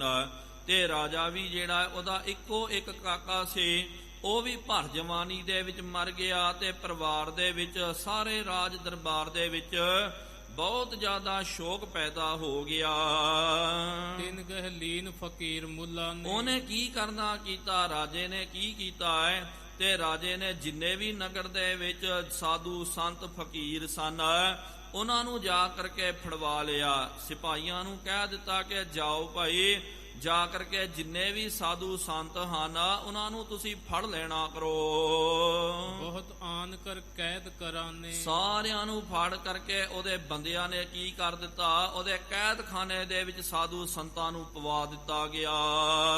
ਸਭ ਸੂ ਇਸ ਬਿਦ ਬਾਕ ਬਗੋਵਾ। ਤੇ ਫਿਰ ਰਾਜੇ ਨੇ ਕੀ ਕਰਨਾ ਕੀਤਾ, ਜਦੋਂ ਸਾਰੇ ਸੰਤਾਂ ਨੂੰ ਕੈਦ ਵਿੱਚ ਪਾਇਆ ਹੈ ਤੇ ਇੱਕ ਦਿਨ ਉਹਨਾਂ ਦੇ ਵਿਚਕਾਰ ਆ ਕਰਕੇ ਈਸਾ ਜੀ ਜੋ ਹਨ ਉਹ ਪੈਗੰਬਰ ਹੋਏ ਹਨ, ਕਿਉਂਕਿ ਈਸਾਈਅਤ ਜਿਹੜੀ ਹੈ ਪਿਆਰਿਓ, ਜਿਨ੍ਹਾਂ ਨੂੰ ਆਪਾਂ ਈਸਾਈ ਬੋਲਦੇ ਹਾਂ ਤੇ ਕ੍ਰਿਸਚਨ ਜਿਹਨੂੰ ਬੋਲਦੇ ਹਾਂ, ਇਹਨਾਂ ਦੀ ਉਤਪਤੀ ਹੈ ਅੰਗਰੇਜ਼ੀ ਦੇ ਵਿੱਚ ਕ੍ਰਾਈਸਟ ਤੋਂ ਕ੍ਰਿਸਚੈਨਿਟੀ ਦਾ ਜਨਮ ਹੁੰਦਾ, ਤੇ ਜਿਨ੍ਹਾਂ ਨੂੰ ਆਪਾਂ ਈਸਾਈ ਬੋਲਦੇ ਹਾਂ, ਈਸਾ ਨੂੰ ਮੰਨਣ ਵਾਲੇ। ਤੇ ਕੁਰਾਨ ਸ਼ਰੀਫ ਦੇ ਵਿੱਚ ਵੀ ਪਿਆਰਿਓ ਇਹਦਾ ਜ਼ਿਕਰ ਆਉਂਦਾ। ਇਹਨਾਂ ਦੇ ਜੋ 5 ਪੈਗੰਬਰ ਕੁਰਾਨ ਦੇ ਵਿੱਚ ਇਹ ਬਚਨ ਆਇਆ, ਉਹ 5 ਪੈਗੰਬਰ ਮੰਨਦੇ ਹਨ, ਤੇ ਅਖੀਰਲਾ ਪੈਗੰਬਰ ਜਿਹੜਾ ਮੁਹੰਮਦ ਸਾਹਿਬ ਕਹਿੰਦੇ ਤੇ ਦੱਸਦੇ ਕਿ ਭਾਈ ਮੁਹੰਮਦ ਸਾਹਿਬ ਅਖੀਰਲਾ ਇਹਨਾਂ ਦਾ ਪੈਗੰਬਰ ਹੈ, ਉਹਨਾਂ ਤੋਂ ਅੱਗੇ ਕੋਈ ਵੀ ਜਿਹੜਾ ਪੈਗੰਬਰ ਨਹੀਂ ਹੈ, ਉਹ ਸਾਡਾ ਅਖੀਰਲਾ ਪੈਗੰਬਰ। ਉਹ ਤੋਂ ਪਹਿਲੇ ਜਿਹੜਾ ਚੌਥੇ ਨੰਬਰ ਦਾ ਪੈਗੰਬਰ ਜਿਹੜਾ ਇਹ ਹਜ਼ਰਤ ਈਸਾ ਨੂੰ ਮੰਨਦੇ ਹਨ। ਤੇ ਹਜ਼ਰਤ ਈਸਾ ਜੀ ਜੋ ਇਹਨਾਂ ਦੇ ਨਾਲ ਇਹਨਾਂ ਦੇ ਕਰਕੇ ਫਿਰ ਜੋ ਧਰਮ ਦਾ ਇਹਨਾਂ ਨੇ ਪ੍ਰਤੀਪਾਦ ਕਰਨਾ ਕੀਤਾ, ਈਸਾਈਅਤ ਕ੍ਰਿਸਚਨ ਜਿਹਨੂੰ ਆਪਾਂ ਬੋਲਦੇ ਹਾਂ, ਤੇ ਹਜ਼ਰਤ ਈਸਾ ਜੀ ਦੇ ਬਾਬਤ ਉਹਨੇ ਕਿਹਾ ਕਿ ਭਾਈ ਸਾਡੇ ਪੈਗੰਬਰ ਹੋਏ ਹਨ ਹਜ਼ਰਤ ਈਸਾ ਜੀ। ਤਿੰਨ ਕਿਤਾਬ ਮੈਂ ਲਿਖਿਓ ਬਣਾਈ। ਉਹਨਾਂ ਨੇ ਆਪਣੀ ਕਿਤਾਬ ਦੇ ਵਿੱਚ ਜੋ ਬਾਈਬਲ ਜਿਹੜਾ ਨਾ, ਬਾਈਬਲ ਇੱਕ ਹੈ ਓਲਡ ਟੈਸਟਮੈਂਟ ਤੇ ਇੱਕ ਨਿਊ ਟੈਸਟਮੈਂਟ। ਓਲਡ ਟੈਸਟਮੈਂਟ ਜਿਹੜਾ ਨਾ ਪਿਆਰਿਓ, ਹਜ਼ਰਤ ਮੂਸਾ ਨੇ ਓਲਡ ਟੈਸਟਮੈਂਟ ਲਿਖਣਾ ਕੀਤਾ, ਜੋ ਨਿਊ ਟੈਸਟਮੈਂਟ ਜਿਹੜਾ ਹੈ ਉਹ ਈਸਾ ਨੇ ਲਿਖਣਾ ਕੀਤਾ। ਭਾਵ ਕਿ ਜਿਹਨੂੰ ਇਹ ਲੋਕ ਬਾਈਬਲ ਬੋਲਦੇ ਹਨ, ਬਾਈਬਲ ਦੇ ਕਰਤਾ ਧਰਤਾ ਜੋ ਹਨ ਉਹ ਈਸਾ ਜੀ। ਤੇ ਇਹਨੇ ਬਚਨ ਕੀਤਾ ਕਿ ਈਸਾ ਜੀ ਨੇ ਆਪਣੀ ਬਾਈਬਲ ਦੇ ਵਿੱਚ ਤੇ ਕੁਰਾਨ ਸ਼ਰੀਫ ਦੇ ਵਿੱਚ ਵੀ ਪਿਆਰਿਓ ਕਈ ਥਾਵਾਂ ਤੇ ਜ਼ਿਕਰ ਆਉਂਦਾ। ਤੇ ਦਾਸ ਨੇ ਇੱਕ ਵਾਰੀ ਇਹ ਜਦੋਂ ਪੜ੍ਹ ਰਿਹਾ ਸੀ ਤੇ ਕਿਹਾ ਗਿਆ ਕਿ ਘੱਟ ਤੋਂ ਘੱਟ 8-10 ਵਾਰੀ ਜਿਹੜਾ ਹੈ ਕੁਰਾਨ ਸ਼ਰੀਫ ਦੇ ਵਿੱਚ ਈਸਾ ਨੂੰ ਪੈਗੰਬਰ ਕਰਕੇ ਮੁਹੰਮਦ ਸਾਹਿਬ ਨੇ ਲਿਖਣਾ ਕੀਤਾ ਕਿ ਮੇਰੇ ਤੋਂ ਪਹਿਲੇ ਜੋ ਪੈਗੰਬਰ ਹੋਏ ਹਨ ਉਹ ਹਜ਼ਰਤ ਈਸਾ ਜੀ ਹਨ। ਤੇ ਪੂਰਾ ਇਸਲਾਮੀ ਜਗਤ ਵੀ ਜਿਹੜਾ ਹੈ ਉਹਨੂੰ ਚੌਥੇ ਨੰਬਰ ਦਾ ਪੈਗੰਬਰ ਕਰਕੇ ਹਜ਼ਰਤ ਈਸਾ ਨੂੰ ਇਹ ਮੰਨਦੇ ਹਨ। ਤੇ ਕ੍ਰਿਸਚਨ ਜੋ ਹਨ ਉਹ ਕਹਿੰਦੇ ਕਿ ਭਾਈ ਈਸਾ ਇਹ ਅਖੀਰਲੇ ਪੈਗੰਬਰ ਹੋਏ। ਉਹਨਾਂ ਨੇ ਜੋ ਧਰਮ ਦੀ ਸ਼ੁਰੂਆਤ ਕਰ ਦਿੱਤੀ ਹੈ ਉਹ ਈਸਾਈ ਧਰਮ, ਲੇਕਿਨ ਮੁਸਲਮਾਨ ਕਹਿੰਦੇ ਕਿ ਉਹ ਚੌਥੇ ਪੈਗੰਬਰ ਹੋਏ। ਉਹਨਾਂ ਤੋਂ ਬਾਅਦ ਅਖੀਰਲਾ ਪੈਗੰਬਰ ਜਿਹੜਾ ਇਹ ਮੁਹੰਮਦ ਸਾਹਿਬ ਹੋਇਆ, ਉਹਨਾਂ ਤੋਂ ਜਿਹੜਾ ਇਸਲਾਮ ਧਰਮ ਦੀ ਰਚਨਾ ਹੁੰਦੀ ਹੈ, ਸ਼ੁਰੂਆਤ ਹੁੰਦੀ ਹੈ। ਸੋ ਮੈਂ ਤੁਮ ਸੋ ਦੇਉ ਬਤ ਸੁਨਾਈ। ਰਾਜੇ ਨੇ ਕਿਹਾ ਕਿ ਤੁਹਾਡੇ ਧਰਮ ਦੀ ਕਿਤਾਬ ਦੇ ਵਿੱਚ, ਬਾਈਬਲ ਦੇ ਵਿੱਚ ਤੇ ਕੁਰਾਨ ਸ਼ਰੀਫ ਦੇ ਵਿੱਚ ਇਹ ਆਇਤਾਂ, ਇਹ ਬਚਨ ਲਿਖਿਆ ਗਿਆ ਤੇ ਮੈਂ ਤੁਹਾਨੂੰ ਉਹ ਦੱਸਦਾ ਹਾਂ। ਦੋਹਰਾ ਮੈਂ ਮੁਰਦਾ ਜਿੰਦਾ ਕਰੋ ਹੁਕਮ ਖੁਦਾ ਕੇ ਸਾ। ਉਹਦੇ ਵਿੱਚ ਲਿਖਿਆ ਗਿਆ ਕਿ ਜੇ ਖੁਦਾ ਦਾ ਹੁਕਮ ਹੋਵੇ ਤੇ ਖੁਦਾ ਦੀ ਕਿਰਪਾ ਦੇ ਨਾਲ ਮਰੇ ਹੋਏ ਮੁਰਦੇ ਨੂੰ ਮੈਂ ਜਿੰਦਾ ਕਰ ਸਕਦਾ ਹਾਂ। ਅਗਾਰੀ ਜਗਤ ਮਹਿ ਐਸੇ ਸੁਨ ਤਿਨ ਗਾਤ। ਤੇ ਜਗਤ ਦੇ ਵਿੱਚ ਇਹ ਗਾਥਾ ਵੀ ਬਹੁਤ ਜ਼ਿਆਦਾ ਪ੍ਰਚਲਿਤ ਹੈ ਕਿ ਹਜ਼ਰਤ ਈਸਾ ਨੇ ਕਈ ਜੋ ਮੁਰਦੇ ਨੂੰ ਵੀ ਜੀਵਿਤ ਕਰਨਾ ਕੀਤਾ। ਇਹਦਾ ਵੀ ਪਿਆਰਿਓ ਕਈ ਵਿਦਵਾਨ ਵੱਖਰੇ ਵੱਖਰੇ ਇਹਦੇ ਅਰਥ ਕਰਦੇ ਹਨ ਤੇ ਕਈ ਦੱਸਦੇ ਕਿ ਜੋ ਆਤਮਿਕ ਤੌਰ ਤੇ ਮਰਿਆ ਹੋਇਆ ਹੈ ਤੇ ਆਤਮਿਕ ਤੌਰ ਤੇ ਉਹਨੂੰ ਜੀਵਿਤ ਕਰਨਾ ਕੀਤਾ। ਕਈ ਸਰੀਰ ਕਰਕੇ ਕਹਿੰਦੇ ਹਨ ਕਿ ਸਰੀਰ ਕਰਕੇ ਜਿਹੜਾ ਮਰ ਜਾਵੇ ਤਾਂ ਫਿਰ ਤੇ ਜੋ ਪੈਗੰਬਰ ਹੁੰਦੇ ਮਹਾਂਪੁਰਖ ਹੁੰਦੇ ਹਨ ਉਹ ਇਹਨੂੰ ਜੀਵਿਤ ਕਰ ਸਕਦੇ। ਵਿਸ਼ੇਸ਼ ਕਰਕੇ ਬਾਈਬਲ ਦੇ ਵਿੱਚ ਤੇ ਕੁਰਾਨ ਦੇ ਵਿੱਚ ਇਹਦਾ ਉਲੇਖ ਮਿਲਦਾ। ਬਾਈਬਲ ਦੇ ਵਿੱਚ ਪਿਆਰਿਓ ਪੂਰਾ ਉਲੇਖ ਪ੍ਰਾਪਤ ਹੁੰਦਾ ਕਿ ਜੀਸਸ ਜੋ ਹਨ ਉਹਨਾਂ ਦਾ ਇੱਕ ਚੇਲਾ ਸੀ, ਉਹਦਾ ਨਾਮ ਸੀ ਲਜ਼ਾਰਸ ਕਰਕੇ, ਤੇ ਲਜ਼ਾਰਸ ਦੇ ਨਾਲ ਬਹੁਤ ਇਹਨਾਂ ਦਾ ਪ੍ਰੇਮ ਸੀ। ਇੱਕ ਦਿਨ ਜਿਹੜਾ ਹੈ ਜੀਸਸ ਜਦੋਂ ਜਰੂਸ਼ਲਮ ਦੇ ਵਿੱਚੋਂ ਲੰਘ ਰਹੇ ਸਨ ਤੇ ਇਹਨਾਂ ਦਾ ਜੋ ਚੇਲਾ ਜਿਹੜਾ ਹੈ ਲਜ਼ਾਰਸ ਉਹ ਨਹੀਂ ਆਇਆ। ਜੀਸਸ ਦੇ ਮਨ ਵਿੱਚ ਆਇਆ ਕਿ ਪਤਾ ਨਹੀਂ ਇਹ ਕਿਉਂ ਨਹੀਂ ਆਇਆ ਹੈ, ਤੇ ਜਦੋਂ ਉਹਨੂੰ ਵੇਖਣ ਵਾਸਤੇ ਉਹਨੂੰ ਮਿਲਣ ਵਾਸਤੇ ਜੀਸਸ ਨੇ ਪੁੱਛਣਾ ਕੀਤਾ ਕਿ ਇਹ ਕੀ ਗੱਲ ਹੈ, ਕੀ ਕਾਰਨ ਬਣਿਆ, ਕਿਉਂ ਤੁਸੀਂ ਰੋਂਦੇ ਹੋ। ਤੇ ਅੱਗੋਂ ਉਹਨਾਂ ਨੇ ਕਹਿ ਦਿੱਤਾ, ਲਜ਼ਾਰਸ ਦੀ ਭੈਣ ਨੇ ਕਿਹਾ ਕਿ ਜੀਸਸ ਆ ਜਿਹੜਾ ਹੈ ਲਜ਼ਾਰਸ ਜਿਹੜਾ ਤੇਰਾ ਚੇਲਾ ਇਹ ਮਰ ਗਿਆ ਤੇ ਹੁਣ ਤੂੰ ਕਿਰਪਾ ਕਰਦਾ ਕਰ, ਤੂੰ ਕਹਿੰਦਾ ਨਾ ਕਿ ਖੁਦਾ ਦੀ ਕਿਰਪਾ ਹੋਵੇ ਤੇ ਖੁਦਾ ਦੇ ਰਹਿਮ ਦੇ ਨਾਲ ਮਰੇ ਹੋਏ ਬੰਦੇ ਨੂੰ ਤੂੰ ਜੀਵਿਤ ਕਰ ਸਕਦਾ। ਹੁਣ ਇਹ ਬੰਦਾ ਜਿਹੜਾ ਹੈ ਤੇਰਾ ਬੰਦਾ, ਹੁਣ ਤੂੰ ਕਿਰਪਾ ਕਰਕੇ ਖੁਦਾ ਨੂੰ ਬੋਲ ਕਰਕੇ ਇਹਨੂੰ ਜੀਵਿਤ ਕਰਨਾ ਕਰ। ਤਾਂ ਪਿਆਰਿਓ ਬਾਈਬਲ ਦੇ ਵਿੱਚ ਇਹ ਕਥਨ ਹੁੰਦਾ ਪ੍ਰਾਪਤ ਹੁੰਦਾ, ਕੁਰਾਨ ਸ਼ਰੀਫ ਦੇ ਵਿੱਚ ਵੀ ਇਹਦਾ ਉਲੇਖ ਪ੍ਰਾਪਤ ਹੁੰਦਾ। ਤੇ ਜੀਸਸ ਨੇ ਫਿਰ ਬਚਨ ਕਰਨਾ ਕੀਤਾ। ਲਜ਼ਾਰਸ ਜਿਹੜਾ ਹੈ ਉਹ ਅੰਦਰ ਕਮਰੇ ਦੇ ਵਿੱਚ ਉਹਨੂੰ ਪਵਾ ਕਰਕੇ ਸਾਰਿਆਂ ਨੂੰ ਬਾਹਰ ਕਢਾ ਦਿੱਤਾ ਤੇ ਬਾਹਰ ਕਢਾ ਕਰਕੇ ਬਾਹਰੋਂ ਇਹਨੇ ਆਵਾਜ਼ ਲਾਈ ਜੀਸਸ ਨੇ ਕਿ ਲਜ਼ਾਰਸ ਕੀ ਕਰ ਰਿਹਾ, ਚੱਲ ਉੱਠ, ਉੱਠ ਕਰਕੇ ਬਾਹਰ ਆ। ਕਹਿੰਦੇ ਬਾਈਬਲ ਦੇ ਵਿੱਚ ਬਚਨ ਆਉਂਦਾ ਲਜ਼ਾਰਸ ਜਿਹੜਾ ਉੱਠ ਗਿਆ, ਉੱਠ ਕੇ ਇਹ ਬਾਰ-ਬਾਰ ਆ ਗਿਆ। ਚੌਪਈ ਆਪਣੋ ਜਬ ਹੀ ਹੁਕਮ ਉਚਰਹੀ। ਤੇ ਉਹ ਬਚਨ ਜਿਹੜਾ ਹੈ ਰਾਜਾ ਦੱਸਦਾ ਹੈ ਕਿ ਖੁਦਾ ਦਾ ਜਿਹੜਾ ਬੰਦਾ ਜਦੋਂ ਉਹ ਆਪਣਾ ਹੁਕਮ ਕਰਦਾ, ਮੁਰਦੇ ਕੋ ਜਿੰਦਾ ਸੋ ਕਰਹੀ। ਤੇ ਮੁਰਦਾ ਜਿਹੜਾ ਹੈ, ਜਿਹੜਾ ਬੰਦਾ ਮਰ ਗਿਆ ਹੋਵੇ, ਮਰੇ ਹੋਏ ਬੰਦੇ ਨੂੰ ਵੀ ਜੋ ਰੱਬ ਦੇ ਪਿਆਰੇ ਹੁੰਦੇ ਹਨ, ਜੋ ਪੈਗੰਬਰ ਹੁੰਦੇ ਹਨ, ਉਹ ਜੀਵਤ ਕਰ ਲੈਂਦੇ ਹਨ। ਇਸ ਤਰ੍ਹਾਂ ਦੀ ਪਿਆਰਿਓ ਇਹ ਜੋ ਘਟਨਾ ਚੱਲ ਰਹੀ ਹੈ, ਜੋ ਕਥਾ ਦਾਸ ਨੇ ਆਪ ਨੂੰ ਸਰਵਣ ਕਰਾਉਣੀ ਕੀਤੀ, ਅੱਜ ਆਪਾਂ ਵੇਖਦੇ ਹਾਂ ਪਿਆਰਿਓ ਈਸਾਈ ਮਤ ਦਾ ਬਹੁਤ ਜ਼ਿਆਦਾ ਬੋਲਬਾਲਾ ਹੈ, ਬਹੁਤ ਜ਼ਿਆਦਾ ਉਹਨਾਂ ਦਾ ਪ੍ਰਚਾਰ ਹੈ। ਹਾਂ, ਥੋੜੇ ਕੋ ਚਿਰ ਤੋਂ ਉਹਨਾਂ ਦਾ ਪ੍ਰਚਾਰ ਘਟ ਗਿਆ, ਲੇਕਿਨ ਇੰਨਾ ਜ਼ਿਆਦਾ ਉਹਨਾਂ ਦਾ ਪ੍ਰਚਾਰ ਹੈ। ਅੱਜ ਆਪ ਜੀ ਪੰਜਾਬ ਦੀ ਧਰਤੀ ਤੇ ਜਾਓ, ਪੰਜਾਬ ਦੀ ਧਰਤੀ ਤੇ ਬਹੁਤ ਸਾਰੇ ਜਿਹੜੇ ਹਨ ਜੇ ਅਖੌਤੀ, ਜਿਨ੍ਹਾਂ ਨੂੰ ਅਖੌਤੀ ਦਾ ਮਤਲਬ ਕਿ ਆਪਾਂ ਨਹੀਂ ਕਹਿੰਦੇ, ਗੁਰਮਤ ਨਹੀਂ ਕਹਿੰਦੀ ਹੈ ਨੀਵੀਂ ਜਾਤ ਵਾਲਾ, ਲੇਕਿਨ ਫਿਰ ਵੀ ਸੰਸਾਰ ਜਿਨ੍ਹਾਂ ਨੂੰ ਸ਼ੈਡਿਊਲ ਕਾਸਟ ਵਾਲੇ ਬੋਲਦੇ ਹਨ, ਉਹ ਬਹੁਤ ਵੱਡੇ ਪੈਮਾਨੇ ਤੇ ਜੁੜੇ ਹਨ। ਤੇ ਇਹਨਾਂ ਦੇ ਜਦੋਂ ਸਕੂਲ ਕਾਲਜ ਆਦਿਕ ਵੱਡੇ ਵੱਡੇ ਵਿਦਿਅਕ ਅਦਾਰੇ ਇਹਨਾਂ ਦੇ ਹਨ, ਕਨਵੈਂਟ ਸਕੂਲ ਆਦਿਕ। ਹੁਣ ਤਾਂ ਇਹ ਚੀਜ਼ ਘਟ ਗਈ ਹੈ। ਪਹਿਲੇ ਪਿਆਰਿਓ ਕੀ ਕਰਦੇ ਸਨ, ਬਚਪਨ ਦੇ ਵਿੱਚ ਹੀ ਜਦੋਂ ਬੱਚਾ ਆਪਾਂ ਪੜ੍ਹਨ ਵਾਸਤੇ ਕਨਵੈਂਟਾਂ ਦੇ ਵਿੱਚ ਪਾਉਂਦੇ ਤੇ ਬੱਚਿਆਂ ਨੂੰ ਤਾਂ ਪਤਾ ਨਹੀਂ ਹੁੰਦਾ, ਉਹਨੂੰ ਪੂਰੇ ਧਰਮ ਦੇ ਸੰਸਕਾਰ ਨਹੀਂ ਹੁੰਦੇ, ਤੇ ਇਹਨਾਂ ਨੇ ਕੀ ਕਰਨਾ ਕੀਤਾ, ਈਸਾਈ ਮਤ ਦਾ ਪ੍ਰਚਾਰ ਕਰਨ ਵਾਸਤੇ ਇਹਨਾਂ ਨੇ ਬੱਚਿਆਂ ਨੂੰ ਚੁਣਿਆ। ਸਿੱਖਿਆ ਜਿਹੜੀ ਹੈ 1 ਨੰਬਰ ਦੀ, ਅਵਲ ਦਰਜੇ ਦੀ ਇਹਨਾਂ ਦੀ ਹੁੰਦੀ ਹੈ ਇਹਨਾਂ ਦੇ ਕਨਵੈਂਟ ਸਕੂਲਾਂ ਦੇ ਵਿੱਚ। ਤੇ ਫਿਰ ਇਹ ਕੀ ਕਰਦੇ ਹਨ, ਫੀਸ ਵੀ ਬਹੁਤ ਘੱਟ ਰੱਖਦੇ, ਜ਼ਿਆਦੀ ਫੀਸ ਵੀ ਨਹੀਂ ਹੁੰਦੀ ਹੈ, ਜਿਸ ਕਰਕੇ ਬਹੁਤ ਗਿਣਤੀ ਦੇ ਵਿੱਚ ਆਮ ਬੱਚੇ ਵੀ ਆਪਾਂ ਪੜ੍ਹਨ ਵਾਸਤੇ ਉੱਥੇ ਪਾ ਦਿੰਦੇ। ਤੇ ਇਹ ਕੀ ਕਰਦੇ ਸਨ, ਇਸ ਤਰ੍ਹਾਂ ਕਹਾਣੀਆਂ, ਇਸ ਤਰ੍ਹਾਂ ਕੁਝ ਕਥਾ ਸਾਖੀਆਂ ਨੂੰ ਸਰਵਣ ਕਰਾਉਣਾ, ਬੱਚਿਆਂ ਦੇ ਮਨ ਦੇ ਵਿੱਚ ਇਹੀ ਭਰ ਦਿੰਦੇ ਕਿ ਭਾਈ ਇੱਕੋ ਇੱਕ ਪੈਗੰਬਰ ਹੈ, ਆ ਹੈ ਜੀਸਸ, ਉਹਨੇ ਇਹ ਕਰਨਾ ਕੀਤਾ, ਉਹ ਕਰਨਾ ਕੀਤਾ। ਲੇਕਿਨ ਅੱਜ ਪਿਆਰਿਓ ਇਹ ਕਾਨੂੰਨਨ ਜੁਰਮ ਬਣ ਗਿਆ, ਬਹੁਤ ਇਹਨਾਂ ਦੇ ਉੱਤੇ ਮੁਕਦਮੇ ਪਏ। ਸਰਕਾਰ ਨੇ ਫਿਰ ਥੋੜੀ ਸਖਤੀ ਕਰਨੀ ਕੀਤੀ, ਇਸ ਕਰਕੇ ਕਨਵੈਂਟ ਸਕੂਲਾਂ ਦੇ ਵਿੱਚ ਜਾਂ ਇਹਨਾਂ ਦੇ ਵਿਦਿਅਕ ਅਦਾਰਿਆਂ ਦੇ ਵਿੱਚ ਇਹਨਾਂ ਦਾ ਪ੍ਰਚਾਰ ਜਿਹੜਾ ਘਟ ਗਿਆ।